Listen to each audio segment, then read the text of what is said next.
School board. Number one, we had the public hearing at 6:15 for the proposed budget. No one showed, no comments. Two, opening items, roll call. Mrs. Ayala, here. Mr. Bickle, Here. Mrs. Hines, Mr. Coleman's, Here. Mr. Salzbrenner. Here. Item B, pledge of allegiance. I pledge allegiance to the flag of the United States of America and to the republic for which it stands, one nation, under God, indivisible, with liberty and justice for all. Item C, audience portion. Do we have anyone sign up? We do not. Item D, approval of the agenda. I recommend approval of the agenda as presented. There are no changes or additions. I'll say. Make a motion. Okay, who's gonna make a motion? I'll make a motion to approve the agenda. Is there a second? I'll second, and let's do that. I have a motion and a second to approve the agenda as presented. Any discussion? Roll call. Mrs. Ayala. Aye. Mr. Bickle, Aye. Mr. Coleman's, Aye. Mr. Salzbrenner. Aye. Number three, consent agenda. All right, I recommend the approval of the consent agenda as present. If you'd like, I could read it out loud, but you guys will have a copy. Do we need to vote on each one separately? Just on consent agenda. I'll make a motion to approve the consent agenda as presented. Second. We have a motion and a second to approve the consent agenda as presented. Any discussion? Seeing none, roll call. Mrs. Ayala. Aye. Mr. Bickle, Aye. Mr. Coleman's, Aye. Mr. Salzbrenner. Aye. All right, B, approved fall sports extra duty assignments for the 26-27 season. That's all part of the. Oh, that's, okay. Financial report. Just kidding. We've got Kim. All right, I'll turn it over to Abacus and there's Kim. Hello. Thank you. Hi there. Let me see. Can I share my screen?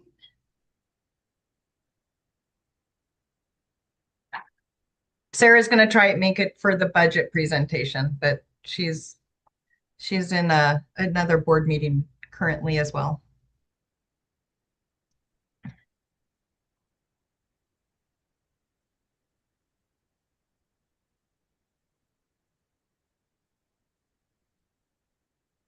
Okay, so on my screen, you should see the cash flow report for May. In your packet, I was just gonna mention that I know we're here, today is June 29th, and we're reporting May financials. As of June, we have been tracking all the financials throughout the month of June, so our financials still look just as nice as they look on this page for May. Just a little good news there. Something to look at on the cash flow report here for May is we finally received all of our property taxes, all of the prior property taxes that we've been waiting on. So working with the auditors, making sure that I'm aligning everything correctly within the current years. This is where we are at as of May of 2026 with our property taxes as well received. We're looking at May ending as of right now, a positive $409,000. So receiving that property tax was really, really nice. Our days cash on hand are holding steady at about 118 days cash on hand right now. So we have some cash in the bank. We're making sure that we're utilizing Colorado Trust a lot more, and I'll share with that here on the next slide. But does anybody have questions as of May right now on the financials cash flow?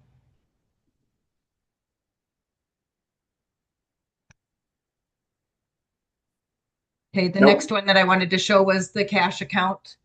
This is something that I added Dr. K was like, well, we should share how much interest we are really receiving now. So it's kind of nice to see. So what we've added over here with our cash account breakdown, again, as of May 31st, we earned in 1 month $13,000. So that's really, really nice to start putting that away for our rainy day that, you know, may be coming up in the future. So we're making sure that we're really tracking all of our Colorado Trust. The other thing that we discussed today, you'll see this on the June financial reports, is we have created a Tabor Colorado Trust account as well. So this calls out our Tabor reserves that we have it singled out in Colorado Trust. So we know that is also reserved for us. Well, we can just keep that, I mean, we can just keep that in there, right? I mean, because we're never gonna use that money, right? Correct. Mm-hmm. Yeah, it'll just hang out in there and just, you know, be its own account number or own bank account. Mm-hmm. So you'll see that coming up in the June report. So we did that actually today.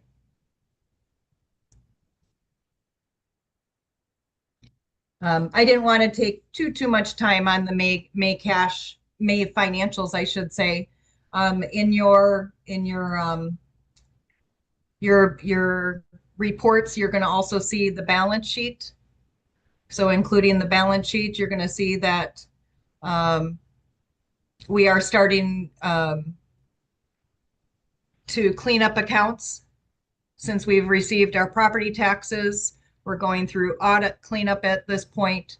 So we're trying to prep for the audit for 24-25 school year. So we're still going through and doing all audit cleanup on the balance sheet, as well as the revenue and expenditure reports. So your balance sheet is hanging out here. We have that included in your packets, as well as the income statement summary and the income statement details. So if you guys would like me to, or if anybody would like me to go over any details in any of those reports that you received in your packet, please let me know. Question on the revenue report. Okay.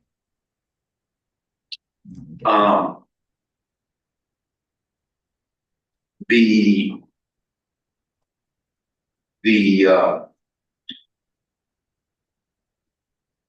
pupil activities. What is that? Pupil activities is the student activities accounts, the Fund 23 activity accounts. So I'm just going to skip down here. Mm-hmm. Okay. And then my other question is, what is the other revenue from local sources? That would be our 1,000. So let me get back up here to the top. I have it on the income statement details. It's the same as the revenue report. So that would be our 1,000 codes. So that would be this top. This is our property taxes, our specific ownership tax, and some local revenue grants.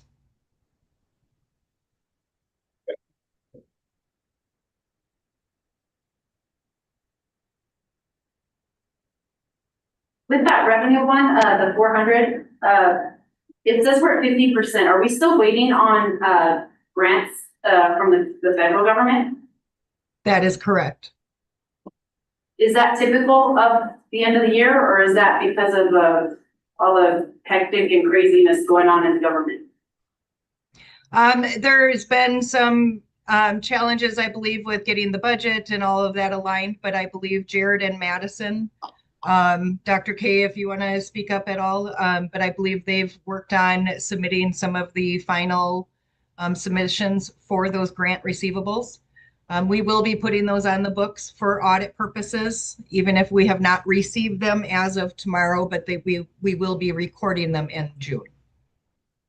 And they've been working with someone at CDE, so they've been getting like a tutorial. Jared and Madison, who's from Abacus, the lady's name is Christina Hatterboy from CDE, and she's been walking us through. So we're on we're on track to get everything completed. It's not really an issue of us. I mean, it's like we're meeting all the deadlines. They're just a little bit slow. That's what. But we've been working with CD to make sure everything is accurate.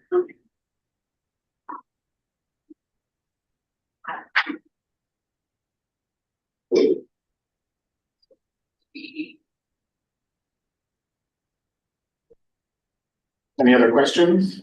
I was wanting to go back to the balance sheet. I don't know if this would be their thing to answer, but like it says, the yearbooks are on the negative. Is that something we're just waiting for checks to come in, or are they always in the high school?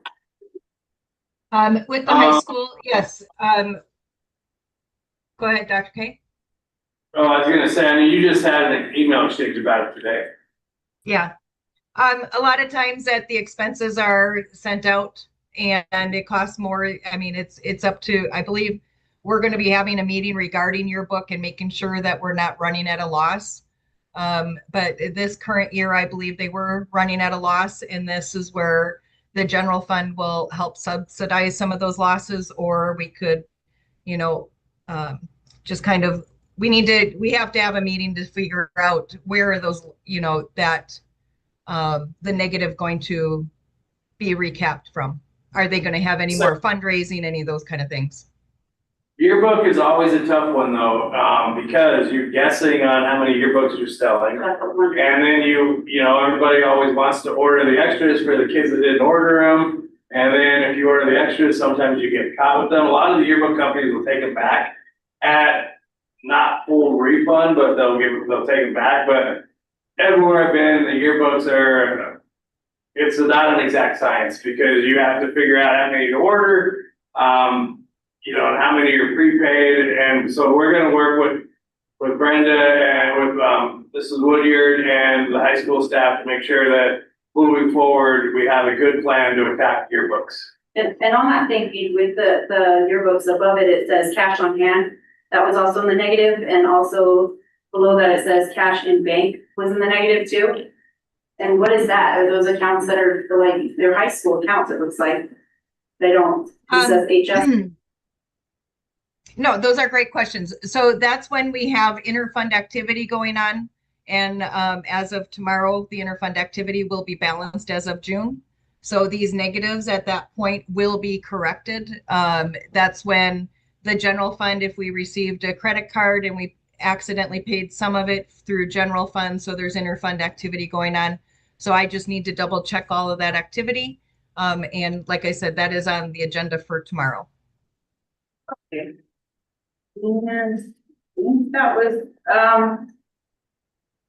it for that one, but then it was the grant funds 22. Are we still waiting on other like grants through, let's see, what was the one I was like, the Medicaid grants? How do we get reimbursed for those? Are those also at the end of the year now, or would that be even later on? No, Medicaid grants they do happen a couple times a year. So we should be receiving another one here soon. And is that how those ESSER 2 receivables happen too? Because that's a pretty large one. So that one is a carryover from the prior fiscal year. And okay. We're trying to clean all of this up before the 24-25 audit, because we're trying to do everything we can not to have another disclosure. So that's part of our cleanup that the grant team has been working on. So that's why I mentioned that, these are all pre-audit reports. The balance sheet is at least that we're still working on cleaning it up. The ESSER funds were the COVID. Yeah, that's what I thought. So yeah, it's still COVID money back in. All right, I think that was it in the balance sheet. That was it. Yes. Okay. Anything else, Kim? Nope, that's it at this point. Mm-hmm. Any questions for Kim? No. I like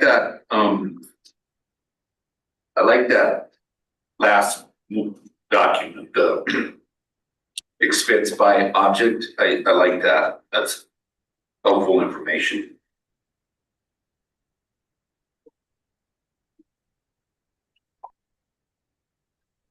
I like the cash on hand is 40 days, so that's 118 days. And Right? I like the burn rates come down too. Mhm. That's, Yes, definitely. yeah. Well, I will say that the Abacus team has been a real good partner, you know, this year, getting us through everything we've got through and getting us to the place we're at today where, like you guys said, the burn rates are better. You know, cash on hand is not 12 days or whatever what we hit. So they've done a really good job just helping us organize what we're doing. There's still small amounts in the one that I was mentioning, but like, yeah, the burn rates are like shocking when you add up those burn rates. Just that, yeah, it's huge. And I really like the taking advantage, using the Colorado Trust to generate interest. Yeah, it's allowable and we might as well be getting interest on that. Yeah. All right, thanks, Kim. I would entertain a motion to approve the financial report. Make a motion to approve the May 2026 financial report. Second, A motion and a second to approve the main financial report as presented. Any discussion? Roll call. Mrs. Ayala, aye. Mr. Bickle, Aye. Mr. Colomans, Aye. Mr. Salzbrenner. Aye. Number 5, minutes. Would entertain a motion to approve the minutes. I motion that we approve the minutes of the May 2026 meeting. Second, A motion and a second to approve the May 11th, 2026 minutes as presented. Any discussion? Roll call. Mrs. Ayala, aye. Mr. Bickle, Aye. Mr. Colomans, Aye. Mr. Salzbrenner. Aye. Number 6, presentations, building safe schools report. All right, so we will have our building principals, Mr. Miller, Mr. Medaka, Mr. Perkins, and Ms. Woodyear. We'll be presenting reports. So I'll turn it over to the team. So we know that, you've received our reports. We're happy to read them, or if you just want to ask questions, what do you prefer? I hate to be read to. I And understand. and we're all educated enough, and 2 of them better be, that they can read that. So I'm up for just, if we have questions, ask you questions. And I mean, I don't mind going in order. I think the way we have it, it's reverse, it's going that way, but yeah, I'm fine with, if I have a question, just asking it, unless you guys wanna be read to. There's no better bedtime story than numbers. Unless you guys have something prepared that's not on here. No. So this is kind of a general question, if I may, right, we're asking questions. So all 4 of you, I just want to make sure the suspensions, because I've been looking through it, I went through it earlier today. When we do a suspension, it's still the old fashioned way where they've been, gone through the whole suspended, I'm sorry, expulsion. We've gone through the suspension, the parental deals and all that, right? And we've got, okay. Because I just had some teachers ask me stuff and I'm kind of like, okay, have you reported it? Well, I told them, so have you done the writing up? Have you done, well, I shouldn't have to, hang on. And, so I don't know if there is a problem with our teacher. I know we used to do it every year in service. If you have a kid that is misbehaving, here are the steps you go through to get to suspension to expulsion. I've had a couple, I guess, don't understand. I would say they're from the high school, just because they know me. So as long as, I mean, heck, your numbers, for me, being on the other side of it, I think they look great. And it's not like you're throwing kids out left to right, which that makes, you're better than I am, because Well, I would love that. So I think you guys are doing a great job. I want you to, I guess if I have anything to say, make sure your staff knows, hey, it's in your hands. You guys have to do the documentation. You have to make contact with the parents too. It can't be, I'm sending them to the office and they keep bringing this kid back to me. Go through the steps, but I'm looking at this and I'm thinking, you guys are doing a pretty good job. I mean, you can't control your decline in enrollment because that's something you can't address. And, I've never heard a complaint about any well, of course, a couple of you are brand new, so. But the other two, so I think you're doing a great job. I really do. The only thing I've ever had brought to me is people that, what I told you, and they just don't understand that it's their role to start. And so, yeah, I think you guys are doing great. Thank you, thank you. Well, and I will say, like at the high school this year, they instituted the minors and majors, they walked through with teachers of what is the difference, like what are the protocols, and they all of them have, I mean, we are gonna suspend. If the kid breaks a policy and or endangers other students, we're not gonna turn the other cheek. We will make sure everybody in our district is safe, the other students as well. So we're not gonna say we want a 0 suspension rate and not address the things, we are, but we go through a process, make sure that they're doing it right. They have come up with majors, minors, processes, and they'll continue to work with the teachers to make sure they understand.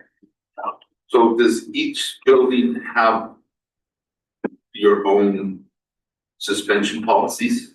No, we all follow the district's policies. We document the exact same way, so we're all really aligned in with that. There might be different practices, but the I guess that was more my question. that's more of like, Mr. Ferguson and I are not gonna have the same exact style, but we're gonna follow the same policies. So you're gonna get the same thing, whether he just might be nicer than me.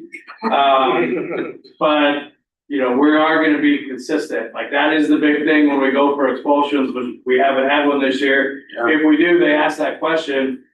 Are you consistent with the policy? In other words, if someone else did the same thing, have you done this same practices or follow the same policies and procedures? So that's the important thing for us, that we're consistent, and then, we're looking for alternatives. We want kids in school, but there are certain things that we want to make sure all of our students are safe. When did we start doing capturing kids harder? No, we're going into year 4, about to start year 4 now. Mm-hmm. That actually is something that we report to them, is our suspension and office referral rates. You can see that it would be a drop. Yeah. So it's something that, it definitely works. In order to be looked at for a national showcase school, we have to report all of that stuff. I'm sorry, I've seen the difference between high school and 4th grade, obviously. Because I've been in that 4th grade room to assist kids, and some of the patients that intermediate school has, that's awesome, because there's a reason I didn't teach that age kid. And so some of the stuff you guys deal with, and, you go through the capturing, and just, I think that's awesome. There are kids that come back with positive outcomes from the office that, yes, they might need to go to the office, but I would just say, I don't want them back in my room because they're stressed. They're not necessarily in trouble, but they need a place to go. But them to be away from me and me to be away from them. And you guys, I know, provide that. And I think that does a great job for the kid and for the teacher. Because it may not be that kid's that bad. It's just, we're both at that, narrow point. So yeah, I love that. That's great. I'm gonna fall back here. Yeah, so, yeah. I guess maybe for you, Dr. Triples. For each one of these buildings, it notes, the number of kids that have moved to another district in Colorado. Is there any way we can know where they went? There is. As long as they reported, like some folks just disappear, and it doesn't happen very often, but they disappear and nobody cents for records. But most of the majority, 90-something% of the kids that have left, we know where they're at. Because if they get into any public school in the state or anywhere, and out of state too, they have to get the records. So that's how we do know. We can run a report, if we're looking for specific things, we could run that report and be able to get that. And that would be, I think, useful information to know where we're using them too. I think though too, a lot of them do relocate for parents' jobs. I mean, there's that misrepresentation that we're losing some to Swain or Rocky Ford or Schwab, but I think it's really quite minimal because for being a teacher, I've seen, we'll go to Rocky Ford. Well, Rocky Ford says the request for transcripts and that kid's failed every class the last 2 years of Lahana. Rocky Ford gets to say, thank you. And they end up coming back to us anyway. So I think, that drain, I mean, we might lose a couple to Swain, a couple to Schwab. But yeah, I think most of it is parent relocation. Well, and the other thing we're dealing with now is the birth rate. It is hit, the birth rate is, after COVID, is lower, so we are seeing that with our kindergarten roundup, we were down a little bit, from past years, and, they predicted it, it's not unique to Lahana or even to rural, this is a nationwide issue with declining enrollment, and that birth rate thing is a real deal. I mean, it is gonna have an impact for a while. Yeah. Yeah, I have kids, 30 and 20-year-olds, and none of them want kids. Yeah. I'm 60, I don't want kids. I'm a little concerned about the attendance at the high school, in particularly the senior class. Why is that so low? So attendance is an area that Haley and I are really, Ms. Romero, our social worker, we're really going to work strongly on this year. We're going to try to put some incentives in place. A lot of it has to do with hours. So it's not like full days, it's like missed periods, but all of that counts towards the attendance rate. So we're going to try to put some incentives in place and try to shift that thinking more in a positive route, as opposed to the negative consequences all of the time, to try to shift their thinking and them wanting to be in school and wanting to be present and doing trying some different strategies to approach that as well. Good. Do we still do the concurrent credit classes at the high school? We do. So I remember that was to address that whole upper class thing too, where, juniors and seniors would leave campus to go to OJC and they never come back. So we started doing the concurrent credit. So, okay, so we're doing stuff like that, yeah. The primary report breaks out in the school and out of school suspension. Is everybody else just combining those? We do in school, but we didn't put it on this report. So it's in addition, what's on here is just out of school suspension. This is just out of school. Yeah. And that's the same with ours as well. This is just out of school. Okay. They used to actually have the report broken down by reason for suspension too, but it seemed really excessive. So I just went to in school, out of school. Gotcha. That is something that we're thinking about trying to do more of. It's just logistics of trying to make in-school suspension work. But for some kids, that's a more appropriate consequence. So kind of talking through that a little bit for next year too. And I know our district is trying, we tried Saturday school, we tried in school, we tried summer school for 2 weeks before, yeah. So, yeah, good luck with that. Sometimes it isn't on our end where we have that trouble. So, yeah. Yeah, it can be challenging. Yeah.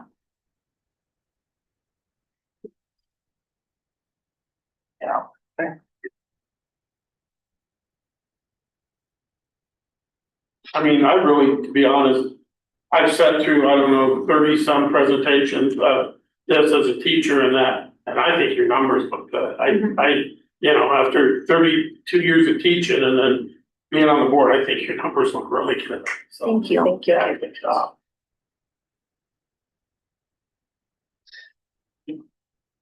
Looking at them for the first time, they look good to me. So I remember watching was 73% at the high school. Yeah, so. Keep it going that way. Yes. Okay. Is that dropout rate really legit? For high school. It is, yeah, Yes. Okay, that's pretty good. it is. One student. Yeah, We have, I mean, our graduation rate and our dropout rate are above the state average. Yes. gotta go on the poster, right? In fact, I got a screenshot of it on my phone because I was gonna send it to everybody. And I'm like, no, this is a new, everybody knows how to do this. But we made a report that was on the internet. We have East Otero has one of the higher graduation rates. I mean, it was schools in Colorado. And so I was, we've gotten so much negative stuff on the internet. And I saw that and I was like, I think everybody saw this. Their job readiness too, right? And I believe that GTA also plays a big part in that. Oh, yeah. I agree. And I like the vision for TTA, the new vision, we're not a dumping ground, we're here for exciting, not only that. And so I'm wondering a bunch of kids like to say, like next year, the bar is gonna be high, so. What a very. And they're excited too. I mean, yeah, that's something as a younger teacher too, I would have been right up for, cause, not everybody learns the same, not if we do this and get on, so that's good, yeah. And really, our goal is to make it a school choice too. Yeah. Where kids are choosing, hey, I wanna go, that's my learning style, I wanna be there. Make it a really positive place, for all students. And they've been working on partnering where we're gonna share some classes, potentially between Tiger Trades and the high school. Give our kids at Tiger Trades and the high school more opportunities. Okay.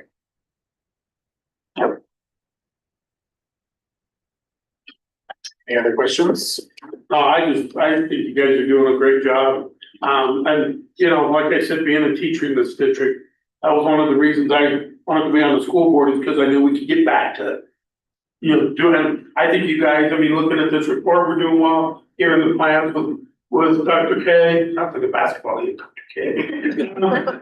But I think you guys, this is a great administration team. I think you guys are really on the right track. We're gonna be drawing kids from other districts here when the word gets out, just like we used to in the early, the early 2000s. But you guys, I commend all of you, all five of you. Jared, maybe you back there too, yeah. Six, yeah. So yeah, good job, guys. Thank you. Thank you. Thank you. Yeah. Thank you. Thank you. Thank you.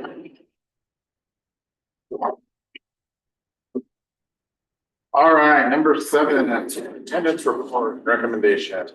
Okay, so I don't have any recommendations, I just have some updates and reports for you. The swimming pool, we are almost ready to reopen it. Because it was sitting, we've had to do some extra maintenance to get it ready, but they're in there now, finishing up the last pieces, and our goal is, within 2 weeks for sure, but hopefully by next week after the 4th, we'll be open. So we're just finishing doing some maintenance. We are going to be doing a campaign so our community knows exactly when we're open. We want to make sure this is a service that people take advantage of, what our prices are. And one of the things we're excited about is offering swim lessons. We have the opportunity to do year round and provide swim lessons for parents or for students. If they, parents sign them up, we'll be doing everything through the Red Cross. And we're excited about just utilizing the pool more effectively. And we have worked with some community members that have come and talked to us about really doing a better job marketing the pool and also expanding some of the services and times so it's not barely open. So really, we're excited about that, and that'll be, we'll make the announcement as soon as we're ready to get that thing ready. And like I said, where everything's done, it's just doing some minor maintenance on the ceiling tiles. When you don't have it working for a while, there was some cleanup that we had to do. The strategic plan, we are getting ready to, we've been working with TNTP. They have a marketing team that's gonna help us get it out to our community, but we have completed it. I think I spoke to it about it last time, but I'll do it again. The 4 pillars are: 1, academic success for all; 2, pathways, having opportunities for our kids that when they, whether it's a military 2-year degree, 4-year degree certification, they are coming out with the skill sets needed to be successful in the workplace, and beyond. And then the final 2 are community engagement, making sure that we are engaging with our families. And the final one is making sure we are putting processes in place in central administration that we effectively are running the district. Financial, that we have all the processes in place for bids, just everything, doing a better job at the central office, managing the district. That was our board. We felt that was an important one with everything going on, that we needed that. And that might not be on there forever because we're cleaning everything up, but for now, that is a huge priority that we're focusing on. And then the last thing I have, I just want to make sure everyone's aware, we are being held harmless from the state with funding. What that means is for the next 3 years, if the state legislature passes the whole harmless, I mean, we have to have it approved by the state legislature each year. But for the next 3 years, we are going to be static on what we receive. So if we did happen to grow more than where we're at now, we wouldn't increase those funds. That's the risk we ran doing this. But we're not going to take the hit if we lose kids for the next 3 years. But that means we got to be fiscally responsible, because in 3 years, then we're going to have a pretty big drop with our funding from the state, because there was also a lot of other things that passed. So school districts aren't getting what they had been, just some different changes in rules with the funding formula. So we're held harmless for 3 years. So we really have to be paying attention to everything. So when we come out of those 3 years, we're prepared, and we're not going to fall off a financial cliff. And that's Glenn Guffison's, he's like the cliff that's coming, but we talked about a long time about doing this, and he said, this is, as long as you guys are doing everything and you're working with advocates and you're prepared for that 3 years, this is a good thing for the district. So this budget we're gonna talk about, that's year 1. Yes, exactly. Any questions for me? That was my question with that. I do want to reiterate, I guess, I think you're doing a great job, your administration team. All 6 of you guys are doing a great job. So, Thank you. All right. We shall move forward to unfinished business. A, approve the 26-27 final budget and appropriation resolution. Okay, we get Kim, there's Kim. And we have Sarah on. Can we make her, she is on the Zoom.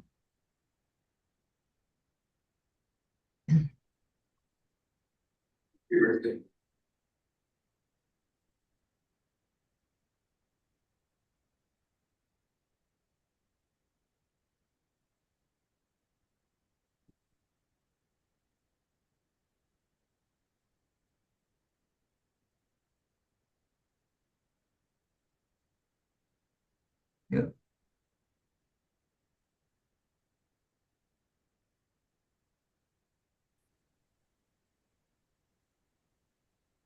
Can you hear me now? Can you see me? Am I here? Yes, you're present.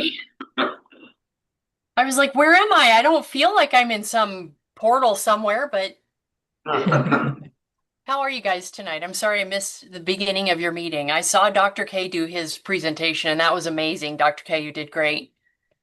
We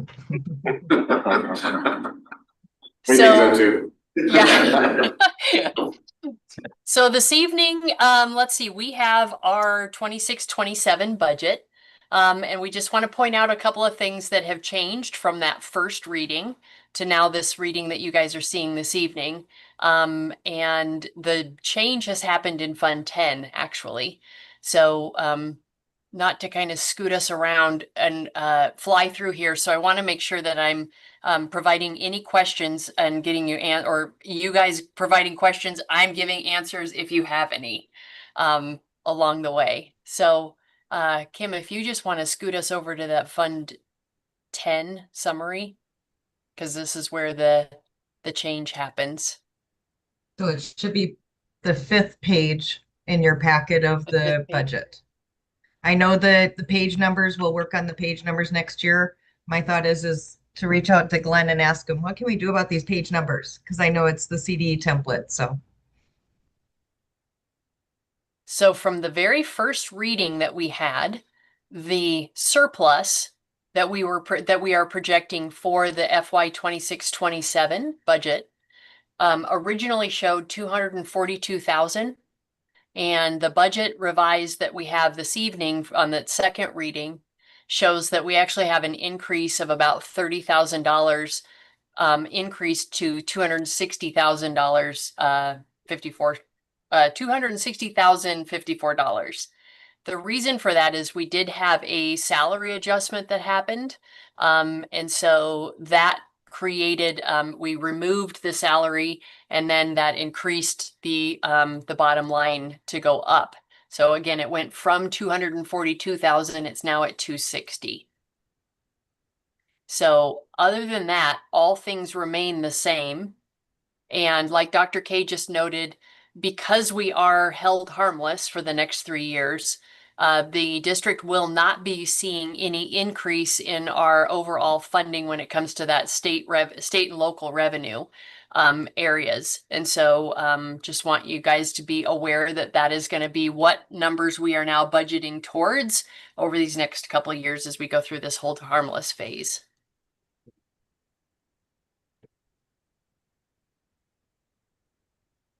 And one thing I'm sorry, Sarah, but Yeah. like staffing, for example, we will not staff on what we're being funded as far as the students that are not there. We're gonna do our staffing and our funding based on the actual number of students that we have. Yeah. So we will continue to operate. We're not gonna operate, oh, we got all this extra money. We're still gonna be, very serious about looking at everything in the budget and making sure that the staffing numbers match the number of students that we have. Sorry, Sarah. No, you're perfect. Yeah, because a lot of times people look at what's considered a surplus and be like, wait, hold on, what are we doing here? One thing that I want to point out is at some point, we also have to start building back some of those district reserves that we've been sort of living on. So, and you'll see that as that top line where it shows that total beginning fund balance. And how we have dropped consistently over the last, years that we even have presented on this sheet. So, and 260,000 of a $16 million budget is really not that much when you look at it from the bigger scope. But yeah, that fund balance we need to start addressing. We don't want to go wild with it, but we do need to start to build back some of those reserves as well. And that's in this budget, right? That is correct. Yeah.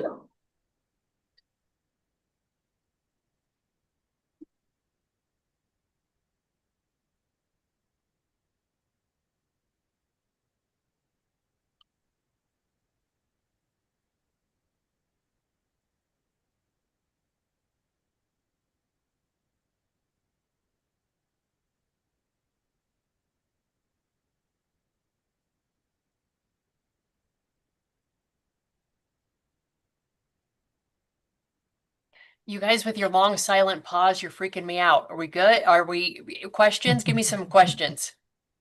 Well, down pause for me is good. Okay, all right. All right, then the Good. crowd is quiet. I'm okay with that then. I'm sorry, I misread that. I have a question, about Fund 23. Yeah.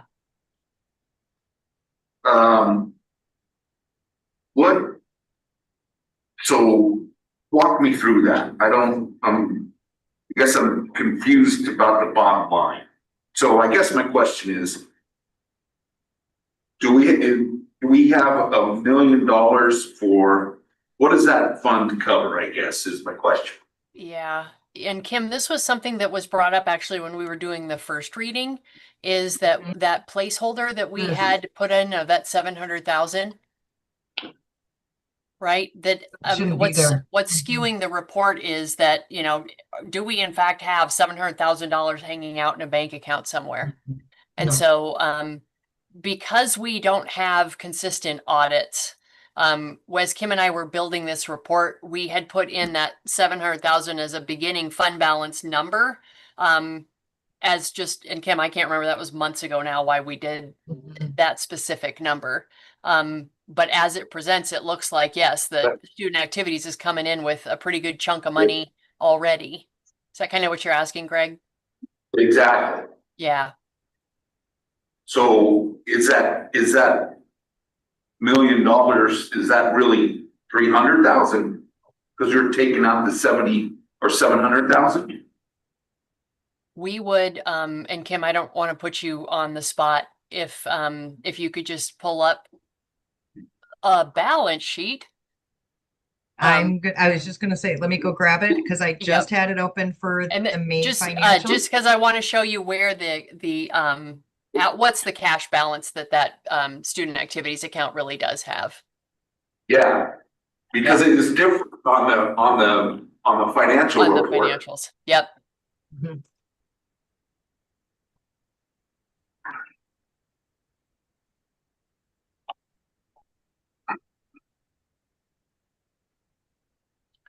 Yeah, so in the end of the day, Fund 23 has a grand total sitting in cash currently, Kim, of that 202. Oh, yeah. Yeah. So that in real life, Fund 23 has $202,000. This one's been a hard one for us to, we had to pull it, get it aligned correctly in the software.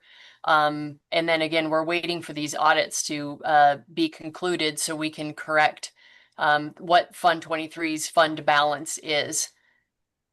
So in this budget that we're gonna approve, are we moving 150,000 from the general fund to Fund 23? Yep. And so the way the budget is presented, yes, $150,000 is being allocated coming from Fund 10 into Fund 23 to help with operating expenses. And then what's the local revenue? What's the 200,000 from the local revenue? So that 200,000 is what we've seen as far as transactions go, as far as deposits that the kids fundraising and activities have brought up over the course of this past year. Okay, that makes sense. So really that 700,000 should be 200,000. More like 200. Yep. Okay. That makes more sense. Okay. Yep.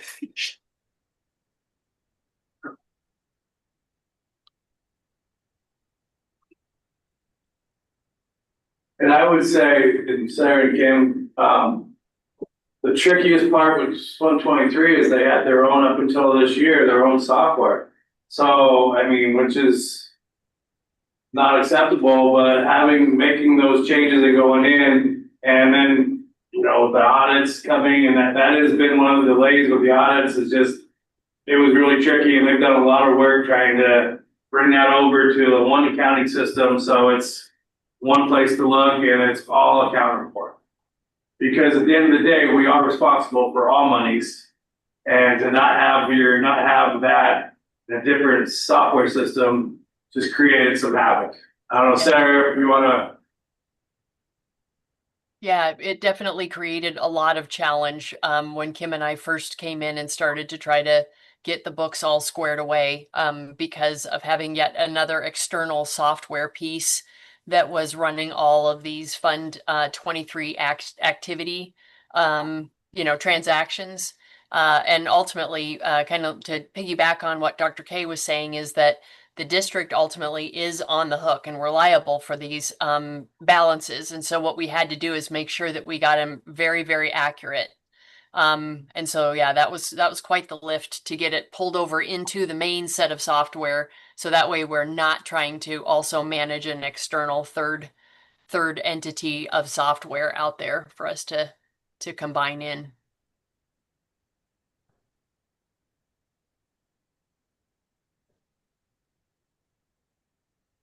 You can kind of see a little bit of that when you look at that pre-audit line on Fund 23.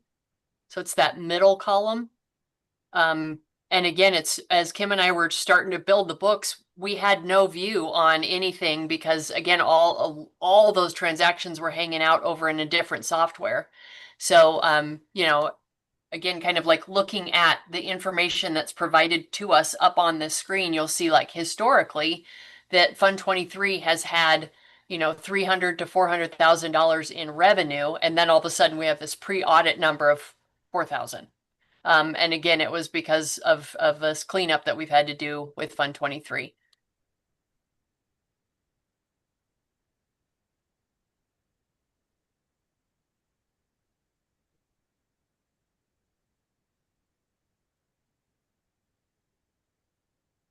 So is it appropriate to leave the $700,000 placeholder in this budget for approval?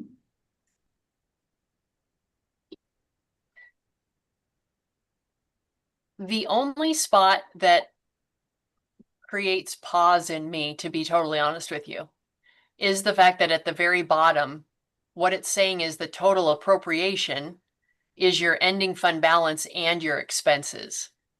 And so, and this is kind of I'm going to do a yeah, but with this because CDE would like that we appropriate the fund balance number as well as the fund's total budgeted expenditures. And so in this case, that is overstated due to the fact that we, you know, feel like the beginning fund balance should be more around what that cash balance is that we see. So we could amend this and it's going to show up again on that resolution page. And so that's the page that we would need to amend so that we take out that 700,000. Yep, because that's where it shows up again if you see that page. So if anything, that's the page that I would like to amend before it's officially adopted. And we could do that this evening yet while you guys are still having your meeting.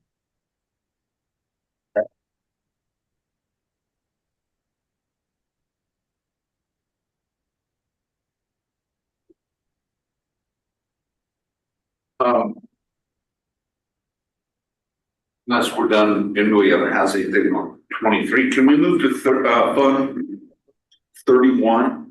Yeah. I guess my question is, again, the fund balance and then what we're going to end with, why is that so much when our payment is only 444,000? Yep. And so this kind of goes a little bit to what I believe the district has been doing historically. So when bonds are issued and we do that mill levy certification in December, districts can over certify by a little bit so that you are asking for a bit more than what we know is going to be the principal and interest payment in the upcoming year. And so my assumption has been that the district has over certified that liability. And so that's what's created that $1.4 million in excess that we see at the bank. The general fund or any other funds that the district runs off of we cannot use that dollar figure right there. That is specifically for the debt service fund.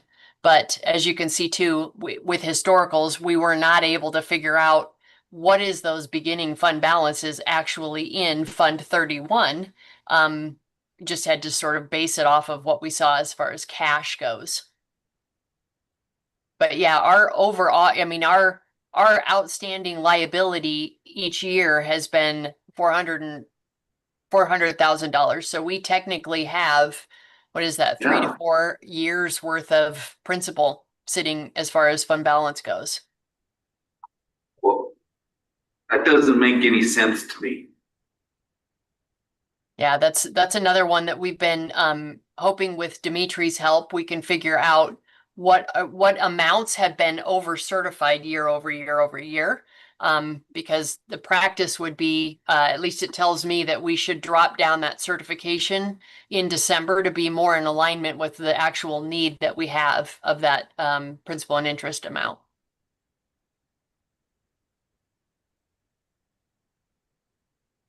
And I don't, you know, But there's no legal requirement to keep that much in there, is there? no. No. So would we ultimately need to under certify to use up the excess? We can. Well, can't we make a couple extra payments? Yeah. We can, yeah, you can do it in two different ways. You can do, let's do some extra payments. And or also we can also start to under certify.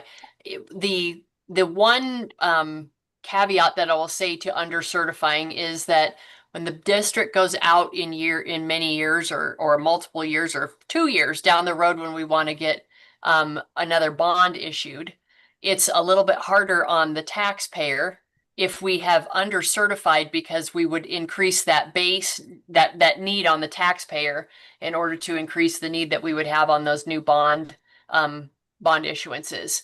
So that's the only area that I would say maybe not wanting to advise so much as let's look at, you know, how much could we make in additional payments.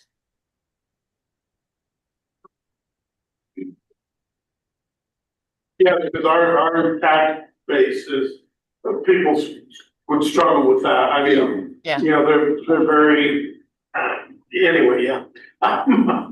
Yeah. So. I mean, we can have a conversation about an extra payment at any time, right? That is correct. Yeah.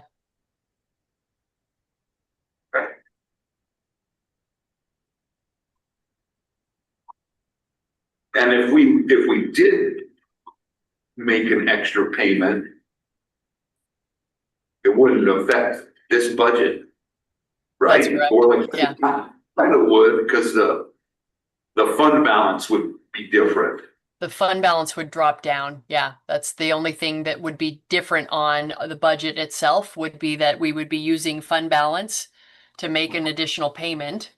That would create another resolution that we would need to put in place, because that would be we would need permission to use fund balance.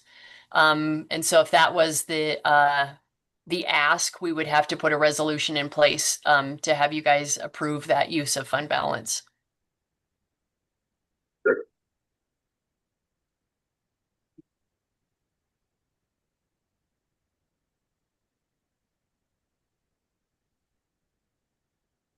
I do love the fact that you guys are asking questions. It's great.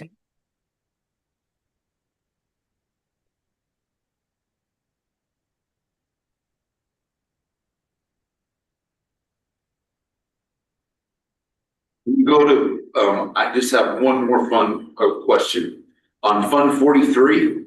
Yeah. So that beginning fund balance is 746, right? Yep. So to the best of what we were able to figure out, yes. And so for this, we're gonna move money from the general fund to this fund in 86,000. And so for capital projects, we've got 1.4 million. Am I reading that right? You are reading that correct, yes. I want to say the task list, Dr. K, I know that's wrong. Yeah. The list of priorities of all the needs that were around the district, we are basing that on that $686,000 budget amount. Is that correct, Kim? As well? That's correct. Yeah. Mhm. So we are not wanting to touch that additional fund balance currently for those additional needs that we've identified around the district that we'll be addressing. So that 746 is for emergencies. Exactly. That is where, you know, hopefully we don't need it, Right. but it is building back up our capital reserve in case we do have an emergency, we'll be prepared for it. So the 686 is the budget we're going to prioritize on that list because we want to make sure we're doing a good job with maintenance and not getting ourselves in a place in 5 years where everything's broken. We gotta, you know, add everything, you know, buy everything at that point. So the 686 will cover the primary parking lot. Is that the money? Okay.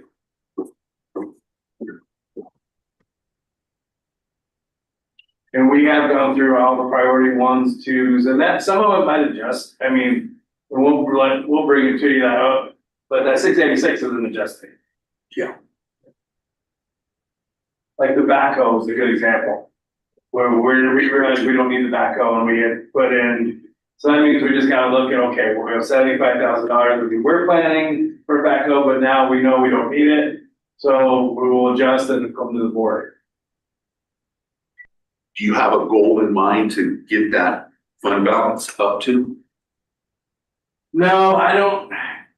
Right now, I don't have a goal in mind. Sarah, was there a standard practice of how much to have in the reserves? We have talked about setting specific purchase or specific needs in the capital reserve.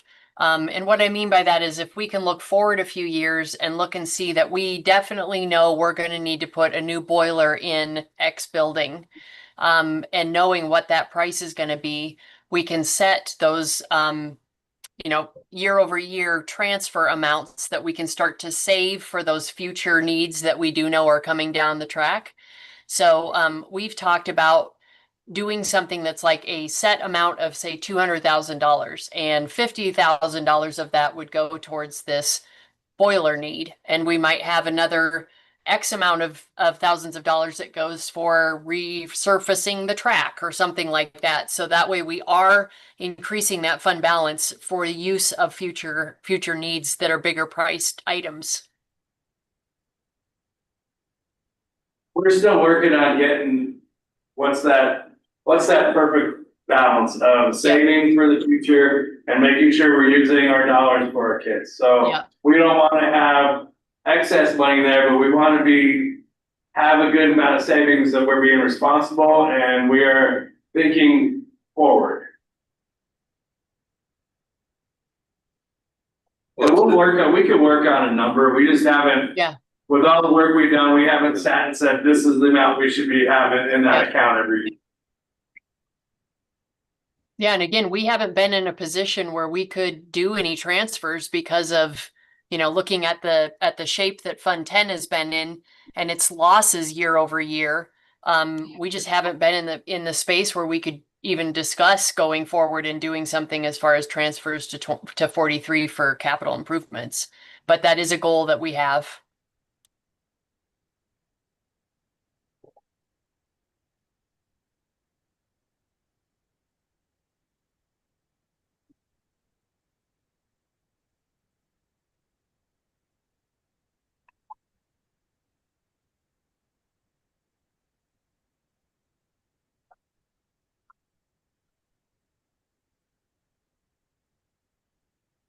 I think it's just really encouraging to see a black number all the way to the right after all this red ones.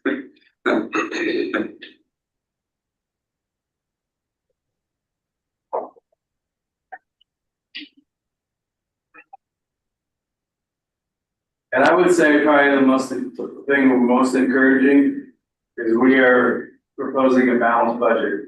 One that does not include deficit spending, that all of our expenditures are accounted for. We know exactly what we have and, we're excited to be able to bring that to you guys, for your approval that it is a balanced budget. And if I'm reading this correct, if we stay on budget, we'll begin to build the reserves back up. And when we're doing this again next year, we'll start with 2.8 million. Is that in reserves? Yes. And what, yeah. Well, we were down in reserves this year to less than $1 million, right? Less than that, wasn't it, Sarah? Yeah, I mean, we were No. worrying about making payroll, so I mean, we pretty much depleted every reserve we had.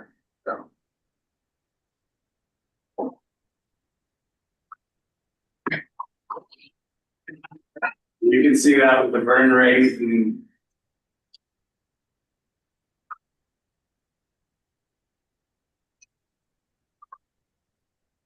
Any other questions?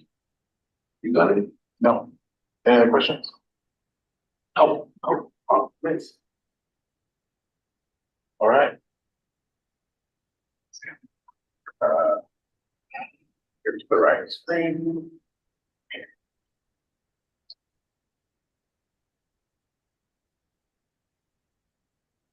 Do we need to, are we going to amend the resolution before we approve it? Probably need to amend it, yes.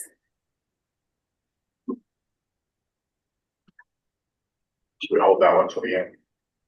yeah, Okay. I'll work on revising it and emailing it over to you, Jill. Okay.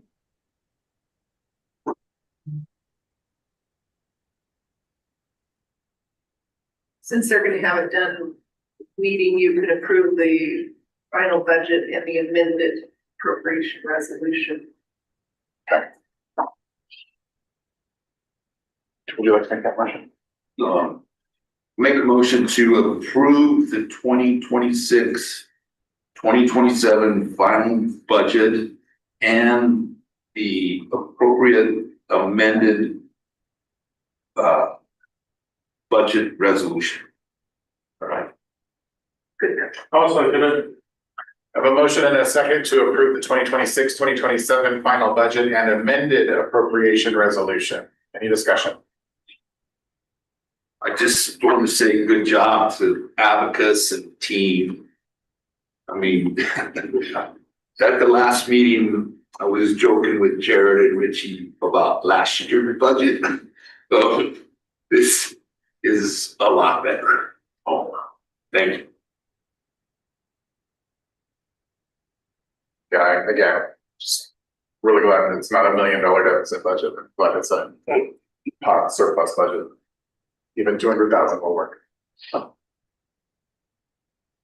and I very rarely say anything, but I do want to say that, I mean, on this kind of stuff, since I've been on the board, you guys have done an excellent job of expediting all this stuff, getting it in the form we've asked for, being ready for every board meeting. And so to Abacus, Dr. Krumholz, to everybody that's worked on this, I thank you very much because, I can honestly say now, hey, I think we're on the right track and I'm not worried about it at all. So, I always love a balanced budget anyway, but you guys, thank you very much. Yeah, you did this very quick. When I got on the board, I was thinking it would be a year before we got this under control, and you've done it in 6 months, from my point of view. So, thank you. Very good job. All right, roll call. Mrs. Ayala. Aye. Mr. Bickle. Aye. Mr. Coleman. Aye. Mr. Salzbreder. Aye. All right. Item B, approved purchase of Kubota RTV. Dr. Cromwell. Yes, so we tabled this last year because we didn't know what the budget was, because it was one of the items, so we tabled the Kubota. We use this for snow removal in the winter time. We also will use it for the summertime. It'll be the property of the maintenance department. That's where we'll house it. This is to replace one that was stolen. The question is, why didn't you use insurance? Because they didn't log it and didn't register the vehicle. So when it was stolen, we weren't able to claim it. But we will, of course, if approved, make sure we take care of that. But it'll be used year round for our maintenance department. It's really with our property, we need to make sure we're keeping the snow removed and, doing a good job with all of our grounds. Yeah, that's a great utility vehicle, yeah. Either. I'll make a motion to approve the purchase of a Kubota. I'll second it. We have a motion and a second to approve the purchase of the Kubota RTV in the amount of $27,800. Any discussion? Yes.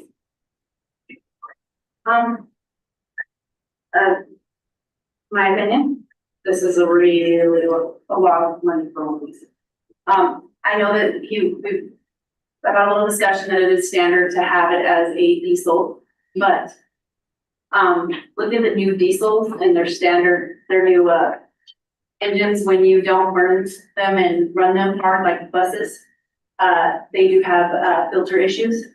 And with this type of Kubota, it's a long time of replacing those filters, and they start off at about 1,500 every time I'll have to take it in to repair it. And it's gonna be often because we're not gonna run it that hard, and we're gonna just turn it on and idle it. But what do you mean by running it hard? Running it hard, like you have to run it constantly. So we're gonna do snow removal. Oh, it's used constantly. During football season, that thing is used every day there's practice, so at a game. So I would say 6 days a week, it gets used in football, and that's running it around. We're gonna use it for the maintenance Right, first. right. And it'll be, So but it's gonna get used, it's not like maintenance only, and it's gonna sit there, I mean, it gets used. Snow removal, to me, you know, if I was just sitting here taking snow removal, I'd be like, how much do we get snow removal on that?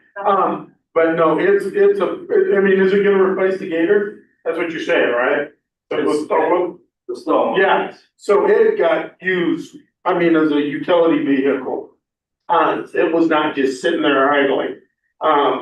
But it was used on a daily basis. Do you know if it was a diesel? You know, I don't know. I never fueled it. I just turned it on and drove it. But that's how I know it gets used. I don't know if it was diesel. I know it was bought when we redid the stadium. When we built that new stadium up at the high school. It was 2010 was the first year we used the spring of 2010.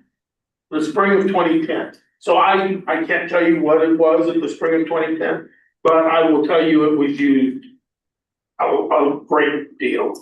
See, that's my other thing too, because we can buy the same kind of thing, it'll do the same everything that this one will do. It'll cost us a lot less, and it'll just be gas powered. I mean, literally does the same thing, and it'll start up in the winter, really easy, we won't have to put extra fuel in it for a diesel. And we won't have to send it every time to the dealership to get its codes read and reset when it does the filter problem. I think we need to get the extra one, like the extra bid to see what the other ones are. So are you looking like a bid from John Deere, I Well, think? we have the other one for John Deere, it's expensive, the same thing, but I would just wanna see the gas powered ones and see what they're compared to with the diesel ones. I know it's, I just wanna see what the two different, So we have the John Deere bid too, yeah, but it's not in our packet. it's not. No, I didn't put it in the packet, but I asked for it What's the because John Deere? it's a lot more. about But 5. also I wanted to see what the one would be from, if we could check out Walmart stores too, not just this like little area. But I really wanna see the gas ones too. I think we need to keep it local. I do too. I'm not saying Lamar's not local, but for this, Lamar is out of our local. Yeah, You know, I and agree with that. yeah, and I'm all for due diligence, but you submitted the lower bid, right? Yes. And so I do see the problem with diesel, however, as someone who's owned diesel, we do not get that cold where diesel's gonna gel. I mean, maybe in January or February, a handful of days, but I've never seen a diesel not start down here. I know that, but the new diesels are different. So I'm talking about the filtration systems and how you have to run them hard and all that kind of stuff. You're saying it'll run hard. So I believe that. Yeah. But why are we gonna spend extra on the diesel when we get the same thing with a regular gas? So what's the difference? Does anybody know the difference between gas and the diesel? I was gonna say, I wish I could weigh in here, but I don't know anything about an RTV, so I assume that we sought advice from somebody to tell us why we need a diesel versus a gas powered. Well, yeah, we looked at what was advised, industry standard. And that's what we were looking for. That would be for a big district, but we're a smaller district, so that's why I was thinking, why are we spending extra money? The size of the district doesn't matter. I think we would use it just as much. Fountain Fort Carson had it or we had it. We're gonna be using it. I mean, they might have more of a range of facilities. But I would think, I mean, I don't think it matters the size of the district. I think it matters the jobs you're doing. And we're plowing snow, we're hauling stuff, we're moving stuff. This will facilitate our snow removal being more quick, to be completed more quickly. Yes, and we had issues last year. Yeah. Just, And issues to me translates to liability, which is a lot more expensive The than. Gator used to be able to do the gym parking lot and the sidewalks and everything. And then they would bring in like the heavy stuff sometimes. But I can remember walking to school and those guys plowing the walkways and all that with the Gator. Every now and then they bring the pickup in to do our parking lots when we have a lot. But you could do a lot of it with the Gator. And is it gonna be housed at the high school or at the maintenance? well, we're probably the maintenance shop, Okay. you know, because we have the issue of where it got stolen last time. So no, what I'm saying with that is that it benefits these other buildings besides the high school. Yes, So, I mean, I think it's gonna get a lot more use. I am not an expert on these, but I have driven enough of them, I've not bought any. That I know we drove that Gator tons of times, and so usage is not a problem. And if having that diesel is recommended for heavy usage, I would say we use it just as much as a big district. Especially with it being all the schools, you know, if they have a trailer, they can drive that up on and take it to the primary and use it there. But take it, yeah, I mean, I would say we need a heavy duty one. and we did have some liability this year with snow a couple times where we weren't able to get to all the, you know, using shovels and manpower. Yeah, That's something we can control. yeah. And the gas ones are heavy duty too, they do the same exact thing. So who has gas ones? Does Kubota have a They gas? have gas ones too, even. But they recommended the diesel. But we also have to remember they know us as a district and school districts always get. They always are like, oh, you have money. Okay, well, I'm looking No, we don't. So, the salesman, the salesman definitely knows we don't have money. Because I'm looking for order take, who the one who took the order, and I know he knows, we don't have And money. I also think that's a conflict of interest too. We can't, it doesn't work for us though. It works, so. Okay, the fact that I get paid by an outside agency.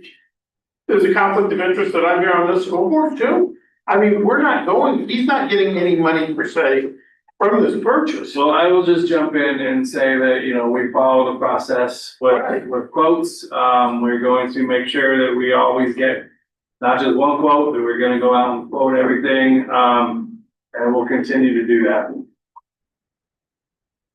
Yeah, I trust that you guys went and got what you need. I'm okay with it. Any other discussion? Roll call. Mrs. Ayala, No, Mr. Bickle, Aye. Mr. Colvitz, Aye. Mr. Salzbrenner. Aye. All right, on to new business. Item A, approve the CSD SIP 26-27 renewal proposal. Dr. K. Yes, so,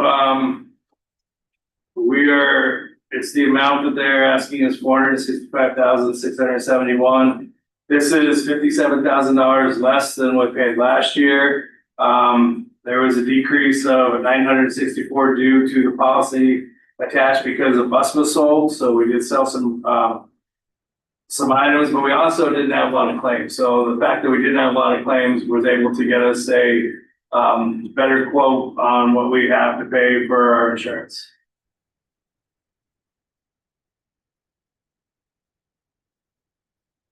The 964 decrease, that's the difference between 466, 635 and 465? Or is that something else? That's not right. It's a $57,000 decrease, so last year was like 500 something thousand. Gotcha.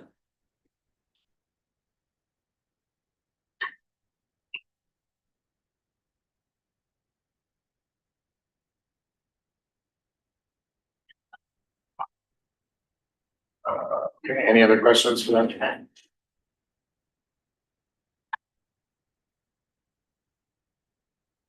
I would entertain a motion. Make a motion to approve the CSDSB renewal for 2026 in the amount of $465,671 and $465,671. I'll second it. I have a motion and a second to approve the CSD SIP 2026-2027 renewal in the amount of $465,671. Any discussion?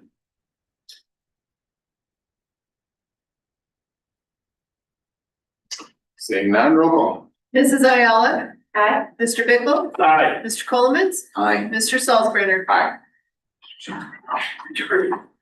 Item B, approve the 26-27 Edgenuity, am I saying that right? Correct. Dr. K. So this is our online platform that we use at both Tiger Trades and the high school. We use it for original credit recovery, but it covers all of the district, at the secondary level. And we want to have some consistency, so we want to continue with our partnership with Ingenuity.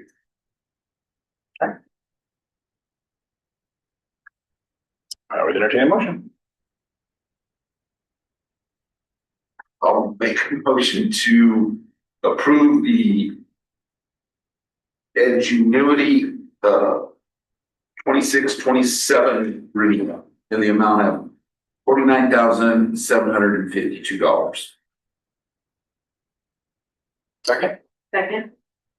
I have a motion and a second to approve the 2026-27 Ingenuity renewal in the amount of $49,752. Any discussion?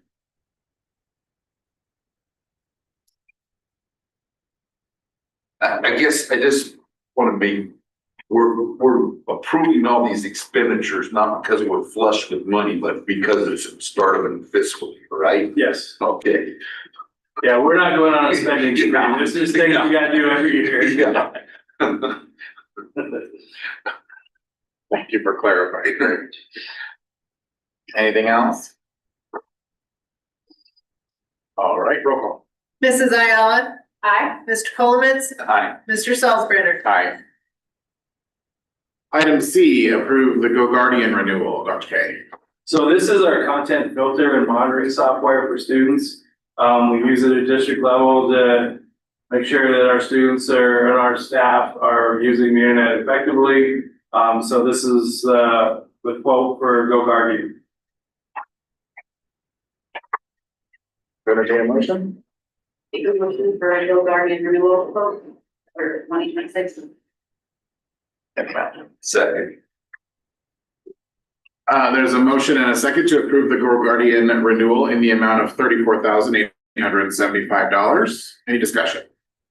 I guess I'm fine with this, and I don't have any problem renewing all these, but do we ever look at change? And I guess change is good and bad, but do we ever look at giving another quote or changing the? We didn't this year because we wanted to have some consistency with all the young people. We didn't have time. Cause it's just like a adoption of a new curriculum. You want to go through and really take time with kids, have somebody, model it and have some kids pilot it. And, that's the proper process. We didn't have time to do that in a lot of these, but we will be evaluating and monitoring all the programs that we use. Yeah, I'll tell you, I mean, having used Go Guardian, it's really friendly for old people like me. So it's not a bad program at all. I used it a lot, so. Any other discussion? Roll call. Mrs. Ayala, Aye. Mr. Bickle, Aye. Mr. Coleman, Aye. Mr. Salzburner. Aye. Item D, the Pinnacle Insurance Premium. So this is our workman's comp insurance. You will see that, we don't have a lot of control over these prices, but We did have a little bit of an increase in our premium, even though our number of employees went down. And a lot of that was simply, we had to go in and properly classify employees. We didn't have everything classified in the past correctly, so we're making those corrections. So we did see a little bit of a increase in the premium. And we also had some claims that, you know, when you have claims, your premiums go up. How much did it go up? I don't remember. I could get that for you guys, but I just don't remember off the top of my head. Do you know if our experience mod has gone up or down on that? What's that? The experience mod has gone up or down?